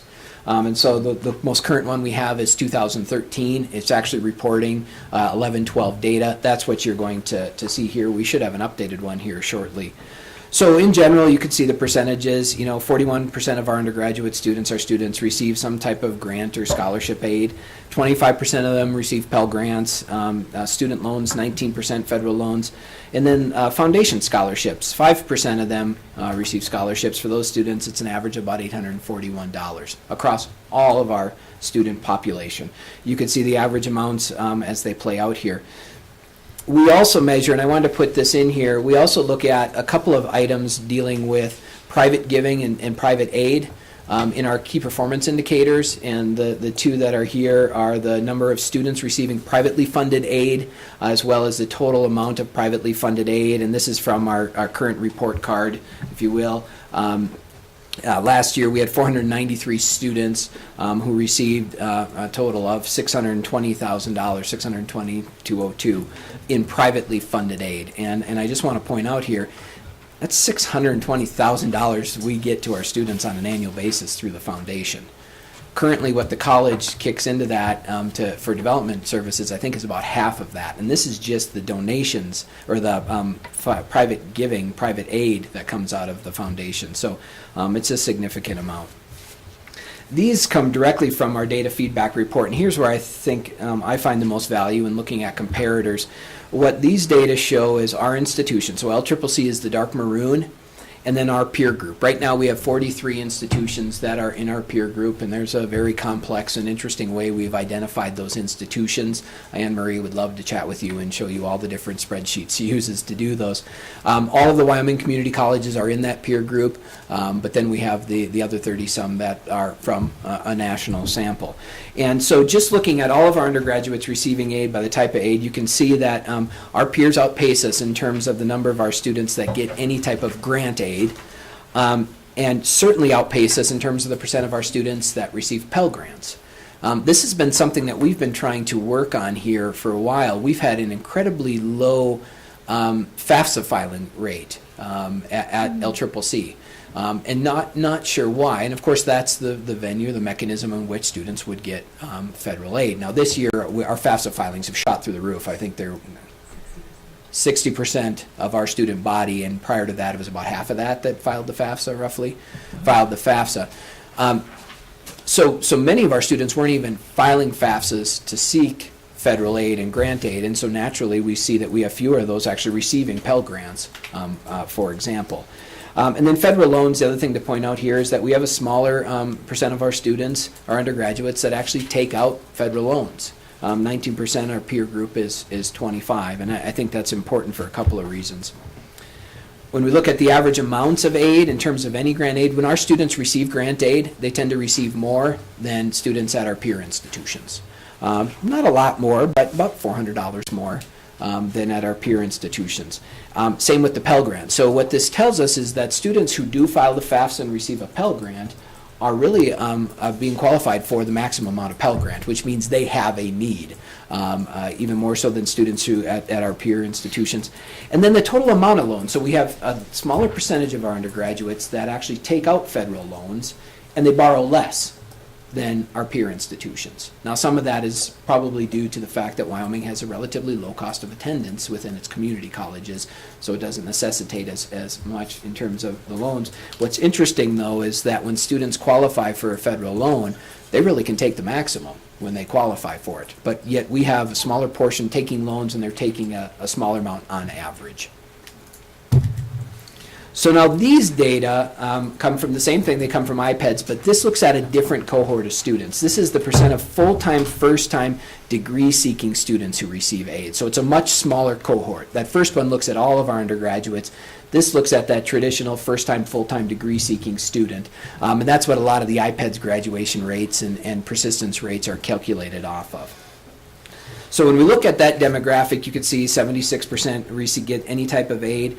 37% receive federal grants. In our case, that's Pell Grants for federal. 28% receive state or local grants, but 48% receive institutional grants. So almost half of that cohort gets some type of grant aid from our institution. And then any loans, the 28%, and I'm not sure what the 1% for the other loans are. It's a small number. You'll see it's a big loan amount. I'm not sure what that type of loan is. It's probably these third-party. Joe, just a moment. Ed has a question, please. Would the Hathaway go in there, state and local grants, or does that go under something else? Yeah, Madam Chair, Trustee Mosher, that's where the Hathaway would show up, is in the state and local grants. And we'll talk a little bit about the Hathaway program here in a second. Thank you. So that cohort coming in, 76% of all of our students coming in, that first-time full-time degree-seeking cohort, receive some type of aid when they come to us. So same analysis here in these graphs. The maroon is LCCC, the lighter bar is our peer group. And you can kind of go through in terms of the percent of our students in that cohort that receive aid. Not a real big difference. We're slightly below the peer average, but it's pretty similar. But here again, when you look at the federal grants and it's the Pell Grant, significantly lower than our peer group in terms of the number of our students that are actually receiving a Pell Grant. And again, part of that could be the low FAFSA filings that we've had historically. Part of it could be the median wages in Wyoming and what the estimated family contributions may be. We're not sure. We think most of that has to deal with the fact that we have students who would qualify for a Pell Grant, perhaps a partial Pell Grant. They've just never filed the FAFSA. And one of the big pushes of what we're trying to do here. State and local grants, a little bit lower than our peer group, but pretty similar. But look at the institutional grants. So we have 48% of that cohort that receives some type of aid from our institution. Our peer group is 15%. I mean, that's where a lot of our student aid is shifting and coming from. Some of that is a necessity because we don't receive, especially not need-based grant aid from the state. We have the Hathaway program, and that's really the state aid program. But the institution here, and this is fairly common, I would say, amongst Wyoming, community colleges invest heavily in aid programs through their institutional dollars. And you can see that show up here. Any loans, again, our loans in this case were pretty much the same, just slightly ahead of our peer group, and the federal loans the same, and then there's the 1% loan. This one shows the types, the average amounts of grant or scholarship or loans. Again, if they receive a grant, they tend to receive a higher amount on average than our peer groups. Federal and the Pell Grants are pretty consistent across that. State and local grants are surprisingly pretty consistent, but here again, the institutional grants. So not only do more of our students get aid from the institution, on average, they receive significantly more than what our peer group does. So in this case, on average, when students here receive an institutional grant on average, $3,900 compared to the $1,600. Now again, this is that cohort, that first-time full-time degree-seeking cohort. Again, federal loans. Just reminding you that at this time, none of that was really need-based.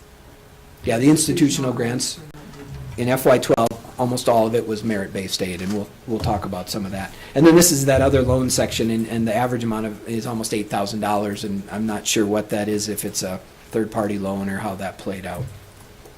Before you move past that, may I ask a quick question? On the institutional funding, we're required out of our tuition to have a percentage of that go toward institutional funding for the students, correct? Am I not saying that correctly? A certain percentage of the tuition goes toward institutional funding to the students. Madam Chair, Trustee Erickson, I'm not aware of that requirement. What you may be thinking of is when we, basically was our commitment when tuition went up this year, we committed to taking a portion of that tuition increase and putting it towards need-based aid. No, I'm not speaking of that. But Carol, maybe you can help me on this, because I remember we had a conversation not too long ago about, I think it was 25% of the tuition is required to go toward, I thought, toward student financing. My colleagues are saying that's the work-study match, the 25% work-study match. Oh, and if that's what, we'll get to that. There, to my knowledge, there is no requirement that says 25% of all tuition needs to go to institutional aid. There are matching requirements for certain federal programs that I'll talk about in a second that do require us to match them unless we have certain waivers under Title III eligibility. Okay, I'll Keep chewing on examine this a little farther, because I'm not sure I know how to ask the question. Okay, we'll keep chewing on that. Okay. We'll come back to that. So that's the quick and dirty comparison of how we rank against our peers with different aid programs here at the college. The last part of the presentation is in reference to this Financial Aid 101 publication that ACCT put out. And at the tail end of the publication, Trustee Erickson, I'll point this out, they say that there are certain things that as a community college trustee and as a president, you should know. And so I think it's good that we take some time and actually share some of the answers to those questions. And I'll go through them one at a time. So one of the first questions that they say you should know is what's the total amount of Pell Grant funding that our institution receives, as well as the total number of students who receive Pell Grants. And so this is, again, looking at the undergraduate population here.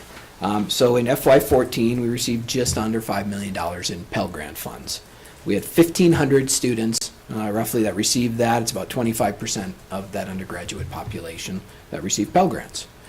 Significant amount of money, and for the most part, this is the predominant mechanism for need-based aid in Wyoming, is the Pell Grant program. And I would argue that across most states, Pell Grant is the predominant mechanism for need-based aid.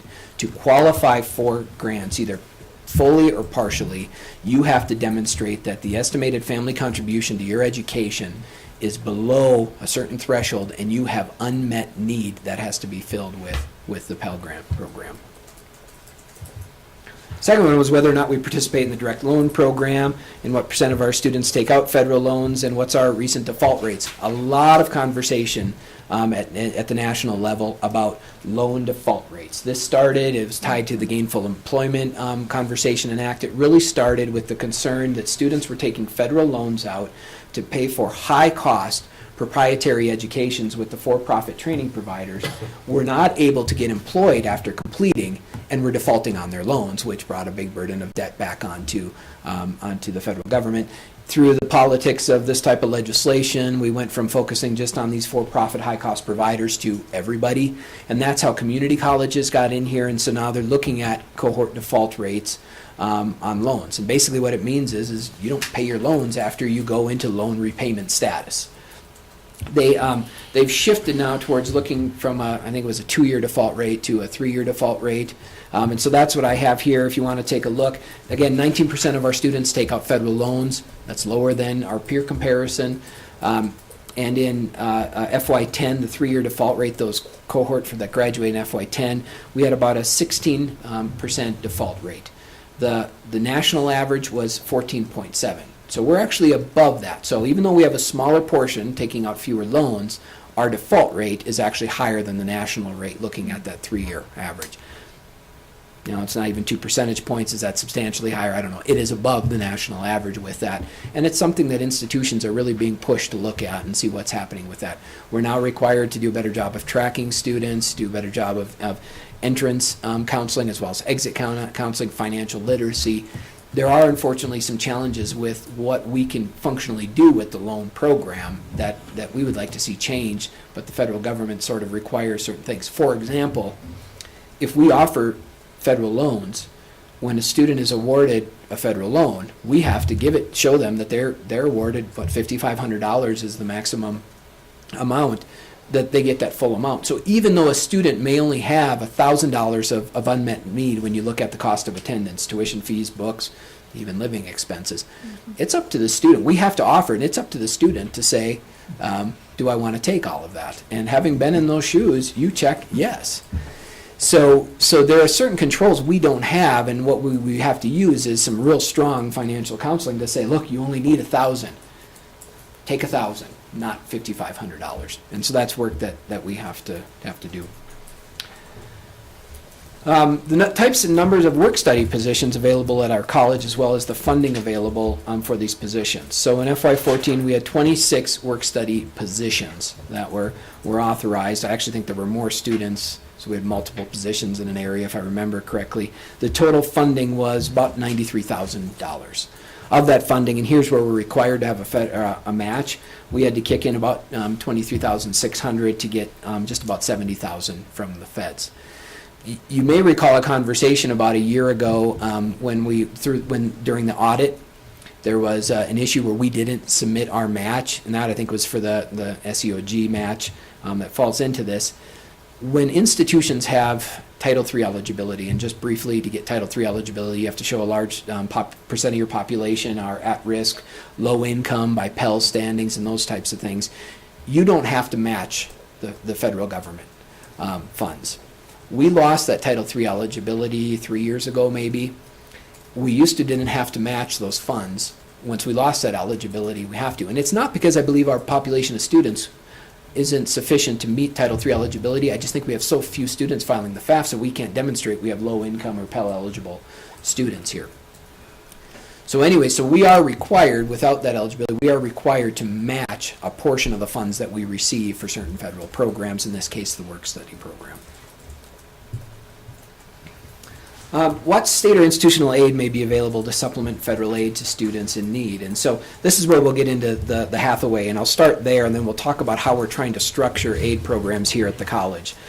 And Again, I apologize if this is remedial, but just as a refresher, the Hathaway Scholarship Program, it really comes at 4 levels: honors level, performance level, opportunity, and provisional opportunity. Honors level, you can see $1,600 a semester. It requires a specific high school curriculum plus a 3.5 GPA and a 25 ACT. And each level starts to tier down from there. Performance requires, again, a specific curriculum in the high school, a 3.0 GPA, and a 21 cumulative ACT score.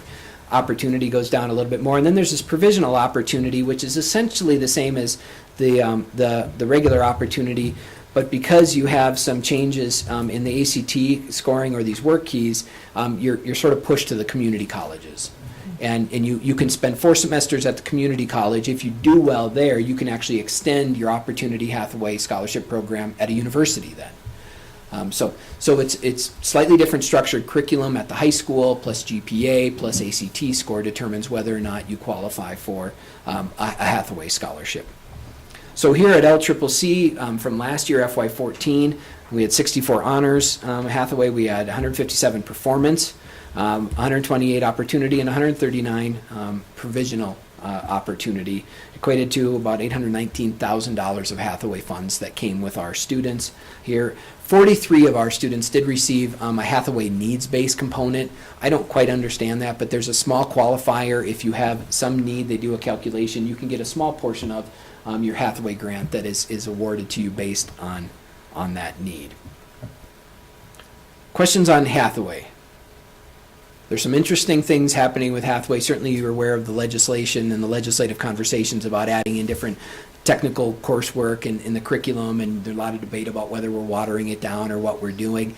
It's a good program to encourage students to go on to college in Wyoming. I think people fear, because we've got such a wide swath now of curriculum and ranges of things, that people are starting to view it as an entitlement type of aid program versus more of the merit aid, or just to encourage students to achieve and take on more rigorous educational activities in the high school.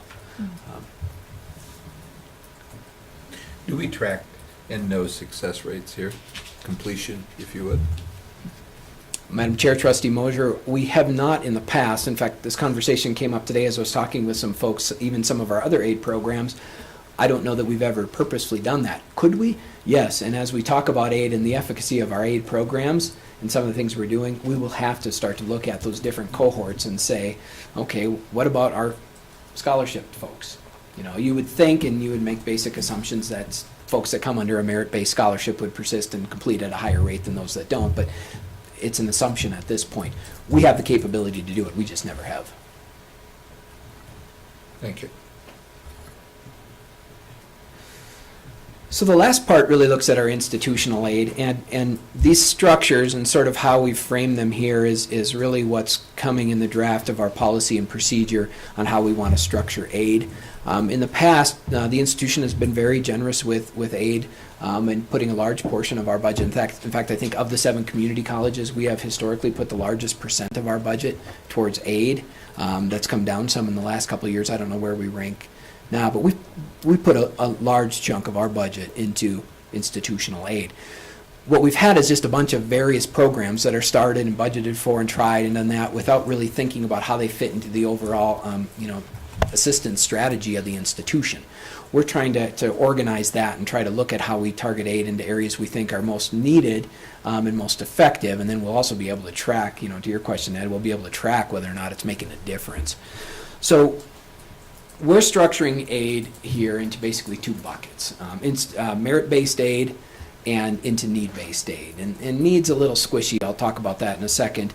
But for the merit-based aid, it's basically two pieces that we use, and it's intended to provide assistance to get students to come to LCCC that can contribute to the environment, either academically because of their academic abilities, or to the overall environment because of other special skills or abilities they may have. Maybe that's their ability to dunk a basketball hoop, to succeed at their ranch horse or livestock judging competition, or to sing in the chorale. They bring something because of their own abilities to the campus environment that we want to foster. Within merit-based aid, we have, and again, these are somewhat in flux because we've got old programs. We used to have a dean scholarship. We have a presidential scholarship now, an academic program scholarship, and a promotional academic scholarship. Each of these have different requirements, kind of like Hathaway for GPA and expectations for academic performance before you get here and certainly after you get here. And then we have extracurricular activity scholarships, athletic scholarships, and activity scholarships. In terms of last year, just coming from the budget numbers, we awarded $161,000 in the presidential, $112, almost $113 in the academic program, and then the promotional about $12,000. Athletics was $600,000, and the activity scholarship was $173,000. And I know Trustee Mosier, I don't know if you want to ask the question, but I know one of the questions that he sort of said is why the big difference in the activities between athletics and activities? There's really 3 or 4 different answers to that. One answer is we've just put more money into athletics and have done that historically. One of the continuing priorities for the foundation that I've asked is to continue to help our athletics and recreation department boost the Booster Club and increase the amount of privately funded athletic scholarships so that we can offset that. By comparison, I think my last analysis, Casper College put about $470,000 into athletics, but they have a pretty robust athletics component in Booster Club with their foundation. So one was we put more money in there. Another was the fact that it's really based the students. We have traditionally had more students in athletic programs, and that's why you see a larger amount to staff those teams than we have in activities. Which leads me to the third one. We have historically blended a lot of our activities right into the curriculum. And so we had a lot of muddied water with scholarship for academic purposes that now we're trying to break out into, do you recruit a student for their contribution to the program? And yes, they may be in an activity and all that good stuff, but their participation in activity doesn't necessitate that they're actually in that academic program. So we had a lot of kind of mushiness there where we had people in activities that were receiving academic scholarships, and we didn't do a whole lot of recruiting students to be in an activity even though they may not be in that specific program. So for example, I don't know that we've ever recruited a student to play the trumpet in one of our instrumental ensembles and then allow them to be a business major. Now we've had some students that have claimed nursing, or come and said, I'm a music major, I play, and then they take nursing classes, and we're trying to clean some of that up. But so some of it is also just a shift then in how we've been using aid for those two things. I want to see more private funds to fund athletics. And I want to see us to continue to put more money into activities, but that requires a little better structure to understand what we're trying to accomplish with what we're doing it. So happy to answer any follow-up questions, but that's sort of the... Yeah. And I wanted to relate that back to academic program scholarships too. I mean, I'm trying to balance the fact that we have the opportunities for Hathaway program and other kinds of things, but if we're looking at students who have excelled in various academic areas, engineering, science, math, somewhere, it seems like we have a small number, and yet I'm thinking too that probably some of those activity or even athletic scholarships are people who happen to have the athletic scholarship, but they excel in engineering. I don't know. It just seems a little odd to me that we don't put more funds into the academic, and for some of the programs, I think we've done a good job. I don't know, we'll have a report, I imagine, in the spring, I think it is, on the welding program. But I think we've got some funding, scholarship, whatever, that's been made available to that, which you might see as promotional academic scholarships. Maybe, I don't know if you twist that far, but should we have had more there? Do we continue that? Do we do that with other programs that have opportunities where we've got the resources in place? We just need to find ways to facilitate those students coming here. Madam Chair, Trustee Mosier, all good questions. What we've been focusing on right now is trying to ensure we have the foundation of what are the aid programs, how do they work, what are the criteria, who approves those, all of those things. And I have quite openly held back on trying to see any of these things escalate or really change until we have that foundation. Because the way the different scholarship programs and amounts have been applied is sort of kind of all over the board. And it's led to some interesting conversations, but it's also led to the first time where we've actually had scholarship and aid plans by academic school, and actually looking at how we're using, we're trying to spread those dollars, we're trying to make them work. I think we have the capacity as an institution to increase the amount of aid back into aid programs. I'm just reticent to do that until we have a good aid structure that has some strategy behind it, so we know and can monitor how effective they are in helping our students, come to college, progress through college, and ultimately complete college. So I think we have the capacity to increase those substantially. I just want to make sure that we're clear that when we say we're going to do academic promotion and get those students here, it's clear how we're applying those in the different schools, how we're working with our admissions folks to actually get out there and do that. Historically, where we've put money, we've kind of just thrown it out there and hope that it's stuck and hope that those students have come here. And so now we're trying to really put some strategy. So I think we'll see a lot of these increase in the coming years, especially as we get the foundation and people understand this is how we approach aid at the college. Madam Chair, I've been chewing on my question, and I think I understand now. If you add up all these dollars, you're looking at about $1,050,000. That money is the institutional source of funding, and that's coming from tuition. All of our general fund, tuition, state appropriation, local appropriation. Okay, so it's not necessarily from tuition, it's from our overall general fund. Correct. That we allocate, and you said that it's been going down a little bit. So if this is $1,050,000 right now, how much has it been going down? Of course I didn't open that, or maybe I did. Our one-year change, actually for this fiscal year, total aid has gone up about 12%. If you look at a 4-year time span or a 5-year time span, it's down. The big reason it's down is that we had a year where we had $1 million in what was called the Golden Eagle Scholarship Program. And basically what that program was, and I was trying to figure that out today, exactly how it worked. If you came from anywhere and had a 3.0 GPA and you came to the campus, and I think you had to go through our freshman seminar and do service or something, you got a scholarship. It's a lot of money, and we never knew what it was doing or how it was working and all of that stuff. That's the big reason it's down. But from last year to this year, total aid is actually up. And as I said, I think as an institution, we have the capacity to do that. I'm just reticent to just throw aid out there until we have a good structure of how we want to apply it, address some of the equity issues that have hit the different academic schools, and make sure that we're putting the money where we think will advance the institution. Madam Chair. Yes, sir. Come back, when we talk about, and I think, I'm not sure that I see it in the strategic plan, but when we talk about the promotional academic scholarships, or even academic program scholarships, it comes back to a question which you're going to bring to us in some time, and that is the review of programs.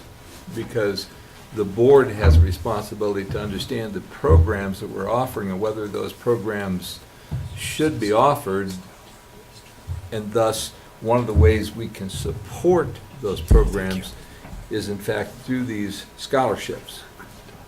So the board really has that challenge to try to look at that mix of what meets our strategic plan, what's the right kinds of programs in order to do that. So until we have the assessment of those programs, or the evaluation, or whatever term we want to use, and what our role is in that, some of this probably has to wait a while to make some adjustments on it.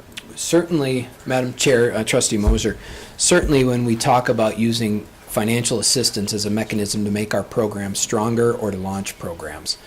So promotional scholarships may be utilized when we have a new program and we want to get that initial influx of students, because we want to get it out there, we want to bring them there, we want to get that start. They're also used for special groups within the state, so FFA officers who are highly academic, have high academic ability, and they achieve at the FFA level could receive a promotional scholarship.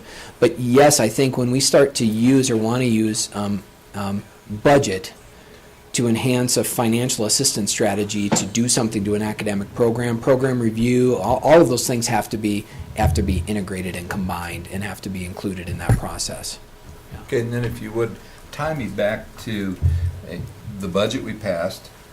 We have a category under total operating fund revenue and other expenditures by program, we've got scholarships and fellowships. This year, we're projecting 1.8 million rounded. Last year, actual 2012, 2013, or 2013-14, we only did 1.6. So we've increased it by that 200 and some thousand that we looked at in the budget. So that's this money here we're talking about. Correct. And from FY12 to 13, it's actually down. We had spent about over $2 million in FY13. I don't know how much, but there's a substantial 2.1 number in there, though unfortunately that was sort of reactive, and we had issues that came up or things that happened sort of post facto that we had to put scholarship funds in because we didn't have clear structure and strategy to that. So that's one of the big changes between those areas. But yes, that 1.6 was last year, 1.8 roughly is this year. The other change with the aid packages is we've taken out employee tuition waivers and dependent waivers and put those underneath the HR budget where you'd see benefits and things like that, because it's really different. It's a benefit we provide to our employees and to their dependents, so we're budgeting and accounting for that in a separate area. That's another change that we've done with that history here. Questions? We'll keep moving on here. So the next bucket, if you will, is need-based aid. And so here in need-based aid, what we're looking at are three areas. For the most part, when we talk about need-based aid, what we're trying to do is provide financial assistance that helps fill the gap when students have need in their ability to pay for whatever the remainder of their cost of attendance here. And for the most part, what we've been looking at is tuition fees and books. And that's sort of been our threshold for need-based aid is our students, do they have the ability to cover the cost of tuition fees and books? We've had some debate about housing and cost of living and some of those things. It's just a little bit more squishy, and it's harder to get a handle on how we would ascertain what that unmet need is, because we have some folks that are living with students that are living with mom and dad, and some that have a family, a wife or husband and children, and have their own house. It's just hard to get at. So we focused on tuition fees and books predominantly. But in our need-based program, we talk about financial hardship or opportunity, special populations, and federal program match. Now, arguably, you could say that the special populations and the federal program match aren't qualified as need, and maybe they're more as entitlement. We've identified certain groups of individuals, though, that receive aid for a specific reason, and so the need may not be financial; it may be for some other purpose, and that's why we've lumped them in here. So the way we're structuring need-based aid here at LCCC is sort of in these buckets. So under financial hardship and opportunity, we have the Soaring Eagle scholarships. This last year was the first year we've ever done this. This is the scholarship that, Madam Chair, you worked on with others, and really trying to find a way to get money to first-generation at-risk individuals who have unmet financial need. This year, we have a Student Progress Award, and I'm told it's not really need, it's more of a momentum piece, but what we find is that most of the students that qualify for that award are needy students. And then an LCCC grant, which is a grant program specifically identified at unmet need across the student body. Our special populations, we have the senior citizen waiver, where we waive student tuition for senior citizens age 60, I believe, 62, 60? 60. Concurrent enrollment waivers for high school population, Gear Up, Sage Trio, Pathways to Success. Those are, in a lot of cases, grant matches, but they're really targeted at population that have a need. And then our federal programs match, the SEOG, Supplemental Education Opportunity Grant, and the College Work Study Program. And those are both areas where we receive federal funds, but we have to match them with institutional funds to be able to carry those. In 14, the Soaring Eagle, we awarded $63,000, or dispersed that. Senior citizen waivers was about $96,000 of tuition that we waived. So we waive that tuition. Concurrent enrollment waivers is about $230,000. And if you hearken back to our conversations around a BOCES and a BOCHES, we don't have the benefit of a BOCES or a BOCHES, so we fund concurrent enrollment out of our general fund. And it equated to $230,000 last year. And then Gear Up, Sage Trio, Pathway 6, our matching requirements was about $40,000. And then you could see the work study match programs there, and the supplemental education opportunities match there as well. Madam Chair, I have a quick question on the concurrent enrollment waivers. The high school students, when they take a concurrent class, isn't that covered, the tuition on that covered by the state? And Madam- how is this different? Madam Chair, Trustee Erickson, it is not covered by the state directly. The state, I believe, assumes that through their block fund appropriation that the commission allocates to the colleges, it's giving us financial assistance to do this type of program. The state requires through statute that we offer a minimum threshold of concurrent enrollment opportunities to high school students within our service area. How we pay for that, they say you figure it out of your overall appropriation. So we are required, and I don't remember if we have to have at least 12 courses, I think, that are available for concurrent enrollment. We're required to do that. And we do limit students in the number they can take because of this cost. But the way it works essentially is high school students enroll, we get them in here, we receive some funding from the district, but turn around and give that funding back to the district because in concurrent enrollment, they're incurring the cost of educating those students. We can charge and do charge course fees where it's appropriate and keep that revenue, and then we count the FTE, but it's really just kind of a pass-through that. So we are still waiving the tuition that we would generally generate for this population, and that's where that $230,000 comes from. So then the last question was just what are you doing? What are your programs, practices, and resource encourage and assist with students in claiming tax breaks, tax credits, or deductions for which they're eligible? So we have, I think the last one is we have exit counseling that we do for students. We're required to do that. But one of the things that financial aid is working on is revamping a lot of our financial aid pages to put more of that information out there and have it directly available to students that, again, encourages that they file their FAFSAs and understand about tax deductions, understand about information about smart borrowing, financial literacy types of things. So we're really revamping the information on our website as well. And then, as I said, we do it at the exit counseling to inform them that, yes, you can actually deduct these and take tax credits for payments to student aid. So with that, Madam Chair, members of the board, that concludes my presentation. I hope we've hit much of what you were after, Trustee Erickson, and I hope that the information was beneficial. I'm happy to stand for any other questions. Madam Chair, may I have the floor for a moment? I've been badgering Vice President Hay and over since last winter about this information, and initially I didn't know how to ask for the information. So it was a learning process for me, and I thought it was just tremendous that Dr. Schaefer decided he's going to take it on himself to put together this presentation for us. And Dr. Joe, I'll have to say, you did a magnanimous job. I'm delighted with the comprehensive aspect of your response. And I wonder if it would be too much to ask for a printed copy of that presentation. I know I have it on my computer, and I could probably do it myself, but I have it. how did you get one? I have a paralegal. Oh, okay. You got your own computer, huh? Okay. Madam Chair, Trustee Erickson, we would be happy to provide you those, and when I say we, I mean Vicki, of course, but if you'd like that, and it'll be posted to the website as well. And I just have to say that... No, I gotta do it. But anyway, thank you so much for you and your staff for putting that all together. It really brings home how the monies are being used for financial aid. It also identifies all the different financial aid opportunities for our students. Yeah, great. Well, and I had great help. Financial aid, institutional research really provided a lot of the information, so thank you. I think Ed would also like to say something else. You almost got as far as. Yeah. There's a tendency to do that to us, huh, Candy? You mentioned a number of times that some of the things about how those monies were allocated was somewhat squishy.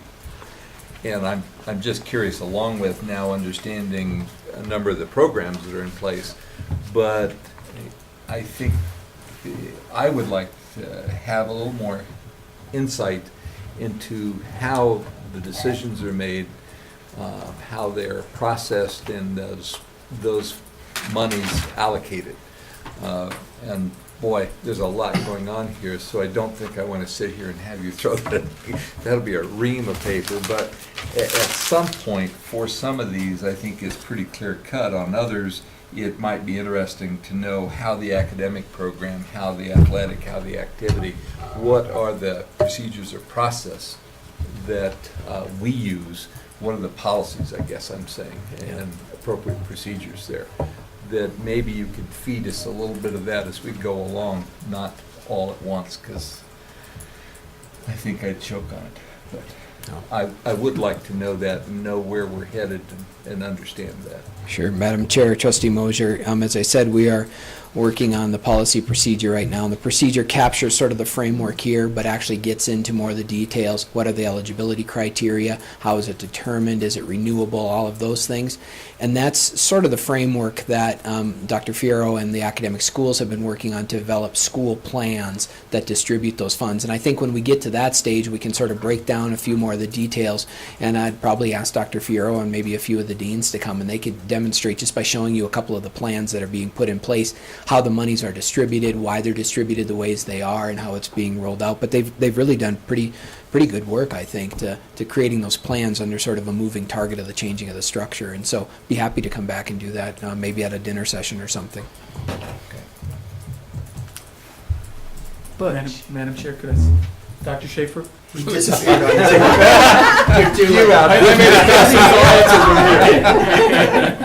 Fair enough.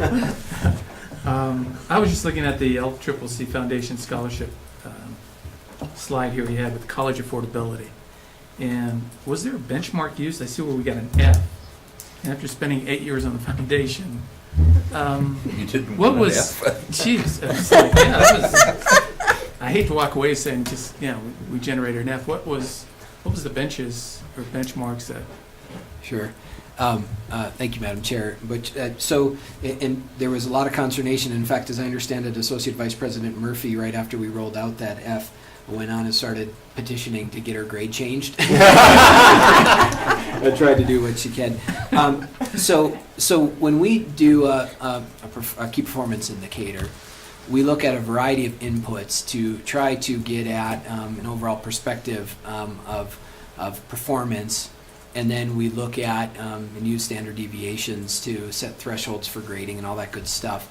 In some of our measures, we use all internal type of inputs. In some, we use external inputs. But for this one, so what we look at over a 5-year period, and as we get more data, we'll continue to expand that to strengthen the statistics behind it. We look at our best performance, our worst performance, so min and max years, our average performance in terms of revenue.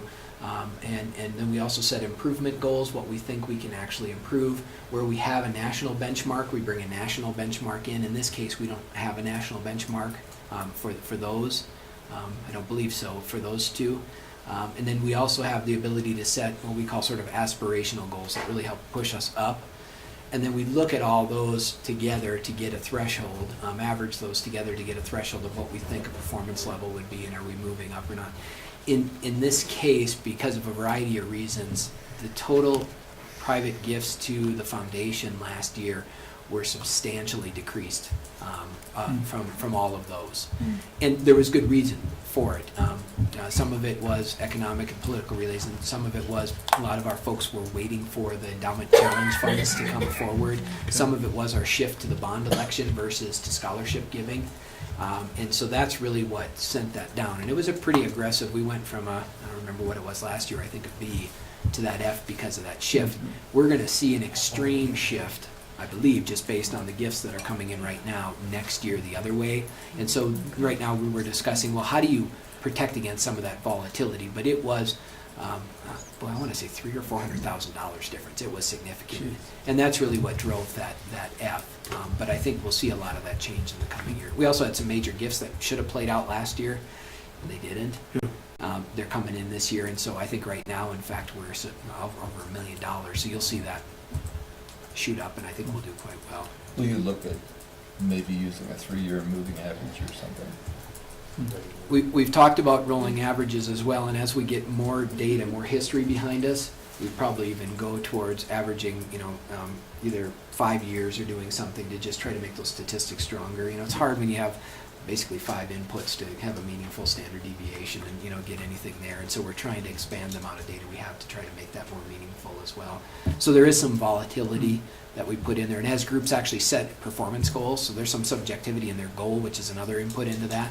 We find that we've got to get a little bit more strategic about that. And had we known what we were going into, that performance goal, we might have actually projected to be down because of all of those things, and that may have changed that some as well. What does net price of attendance mean? Net price of attendance, I should pull up the manual with that, because I get net price of attendance, cost of attendance. Net price of attendance is the total cost of attendance less any grant aid to the student, I believe. So help me on that one. What's our number for net price? This one here is $7,464. Right. So what that looks at, and it's a grade D, it says.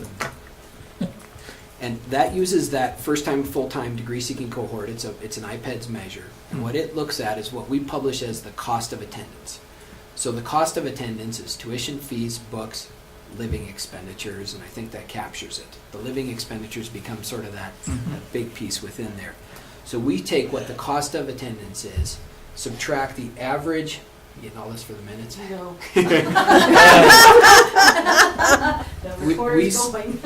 We subtract then the average grant aid, not loan aid, grant aid that our students, that cohort receives, and that gets us to the net price of what essentially they would have to pay for all of those things. And it's a standard national characteristic. I still don't quite understand why ours went up, but some of that, from what Anne Marie tells me, is it's a function of the cohort we had, that first-time full-time degree-seeking cohort, which is that received aid, which is only about 300 and some students.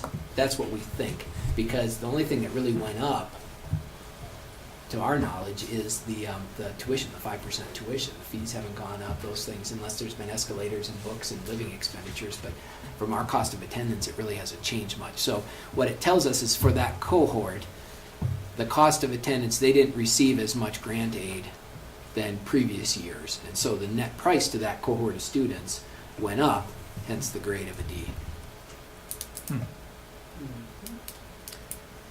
And sometimes it's not even the grade that's beneficial as us trying to understand what's truly happening here with it, and so it begins those conversations. Any other questions? Comments? Thank you, Dr. Shepard. You're welcome. Quite a labor of intensity. It's good information. It is. Thank you, Don, I'm for Don asking Prestos. for it. I don't know. Okay. What do you mean you don't know? I was thinking nothing. Okay, approval items, we have none. Additional items, you can read that yourself. Next meeting, October 1st. Any new business? I have I would- something, but go ahead. I hope we are urging our faculty and administration and staff that can to attend the summit, and we can find some way to facilitate their attendance at that. I know classes come first, students come first, but they're part of that process, and what these people can have an opportunity to hear about there. So I look forward to seeing some of those folks there. Thank you, Ed. What I have under new business is that we usually have dinner with faculty, staff, and students. And I was thinking about this on vacation, that I think we need to do something different this year. We've done the round tables, we've done the questions, we've done the... So I was talking to Joe, and I think maybe a reception. We'll just have a reception in a small room with hors d'oeuvres and, just conversation right after work so that people can come and be together, and then have it be a little different. So if you have any other ideas to add to that, please let me know. I was thinking a little music. But So you're thinking about mixing all groups together No. and having one reception? No, we'll do the three separately. Okay. Which I think we need to do. No evaluations, no surveys, just meet and greet and get to know each other a little bit better. And I think we do really well here in this room and at dinner to really know each other. So it would be a continuation of that. And you are also invited if you would like to come. Madam Chair? Yes. I have a request, I think, the faculty senate and the staff senate, and also the Student Government Association, relative to these three receptions. Mhm. What incentives might we use as a board to encourage attendance. So you might think about that. To encourage attendance? Money.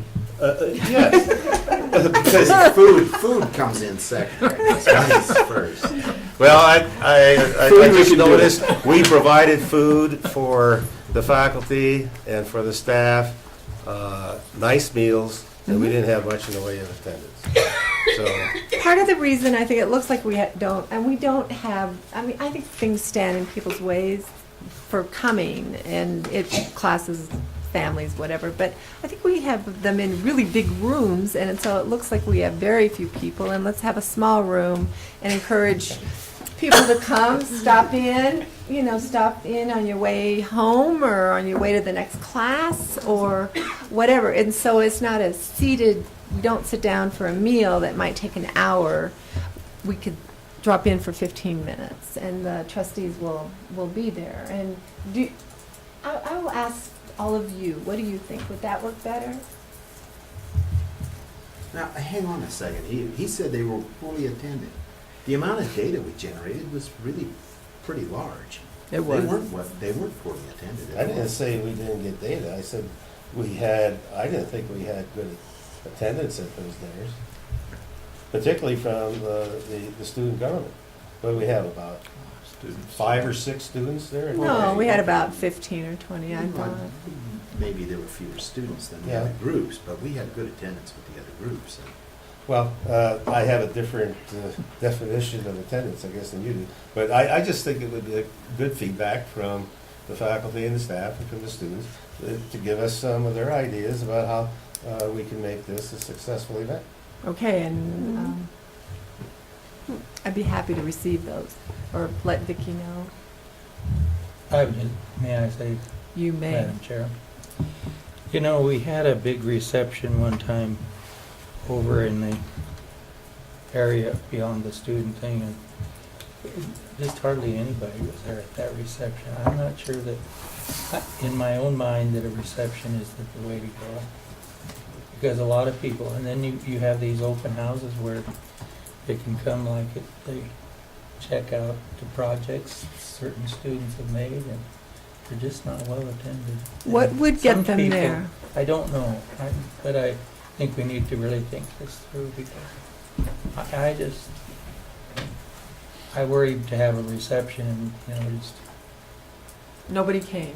Nobody, it's, Well, I'm just thinking that maybe these mock-ups of what we're going to do with the Flex Tech, and that if we maybe had those available, maybe people would want to come well, no, and that see might be an those. incentive, like he said, what's your incentive? Right, that's a good So that might be comment. something. And if anyone else has anything that they would like to add to this, please let us know. They will be coming soon. This is very nice. I mean, I'm Yes. college put this out. This is a very nice marketing piece, I think. Thank you. Excellent. Yeah, That's Madam Chair, members of the really board, nice. you have copies of these. These are actually, as I understand it, replacing our view book. It was put together predominantly between our admissions department and Josh Stein in PR, and is really a pretty nice piece I that's like simple it. to take out and get out and share some wonderful information. So they did a great job of this piece. Thank you for bringing that up, Butch. Yes, thank you, Butch. Thank you for being here. Any other new business? Any public comment? May I have a motion for adjournment? So moved. Second. All those in favor, please say aye. Aye. Thank you. We didn't get out quite as quickly as we thought we would tonight.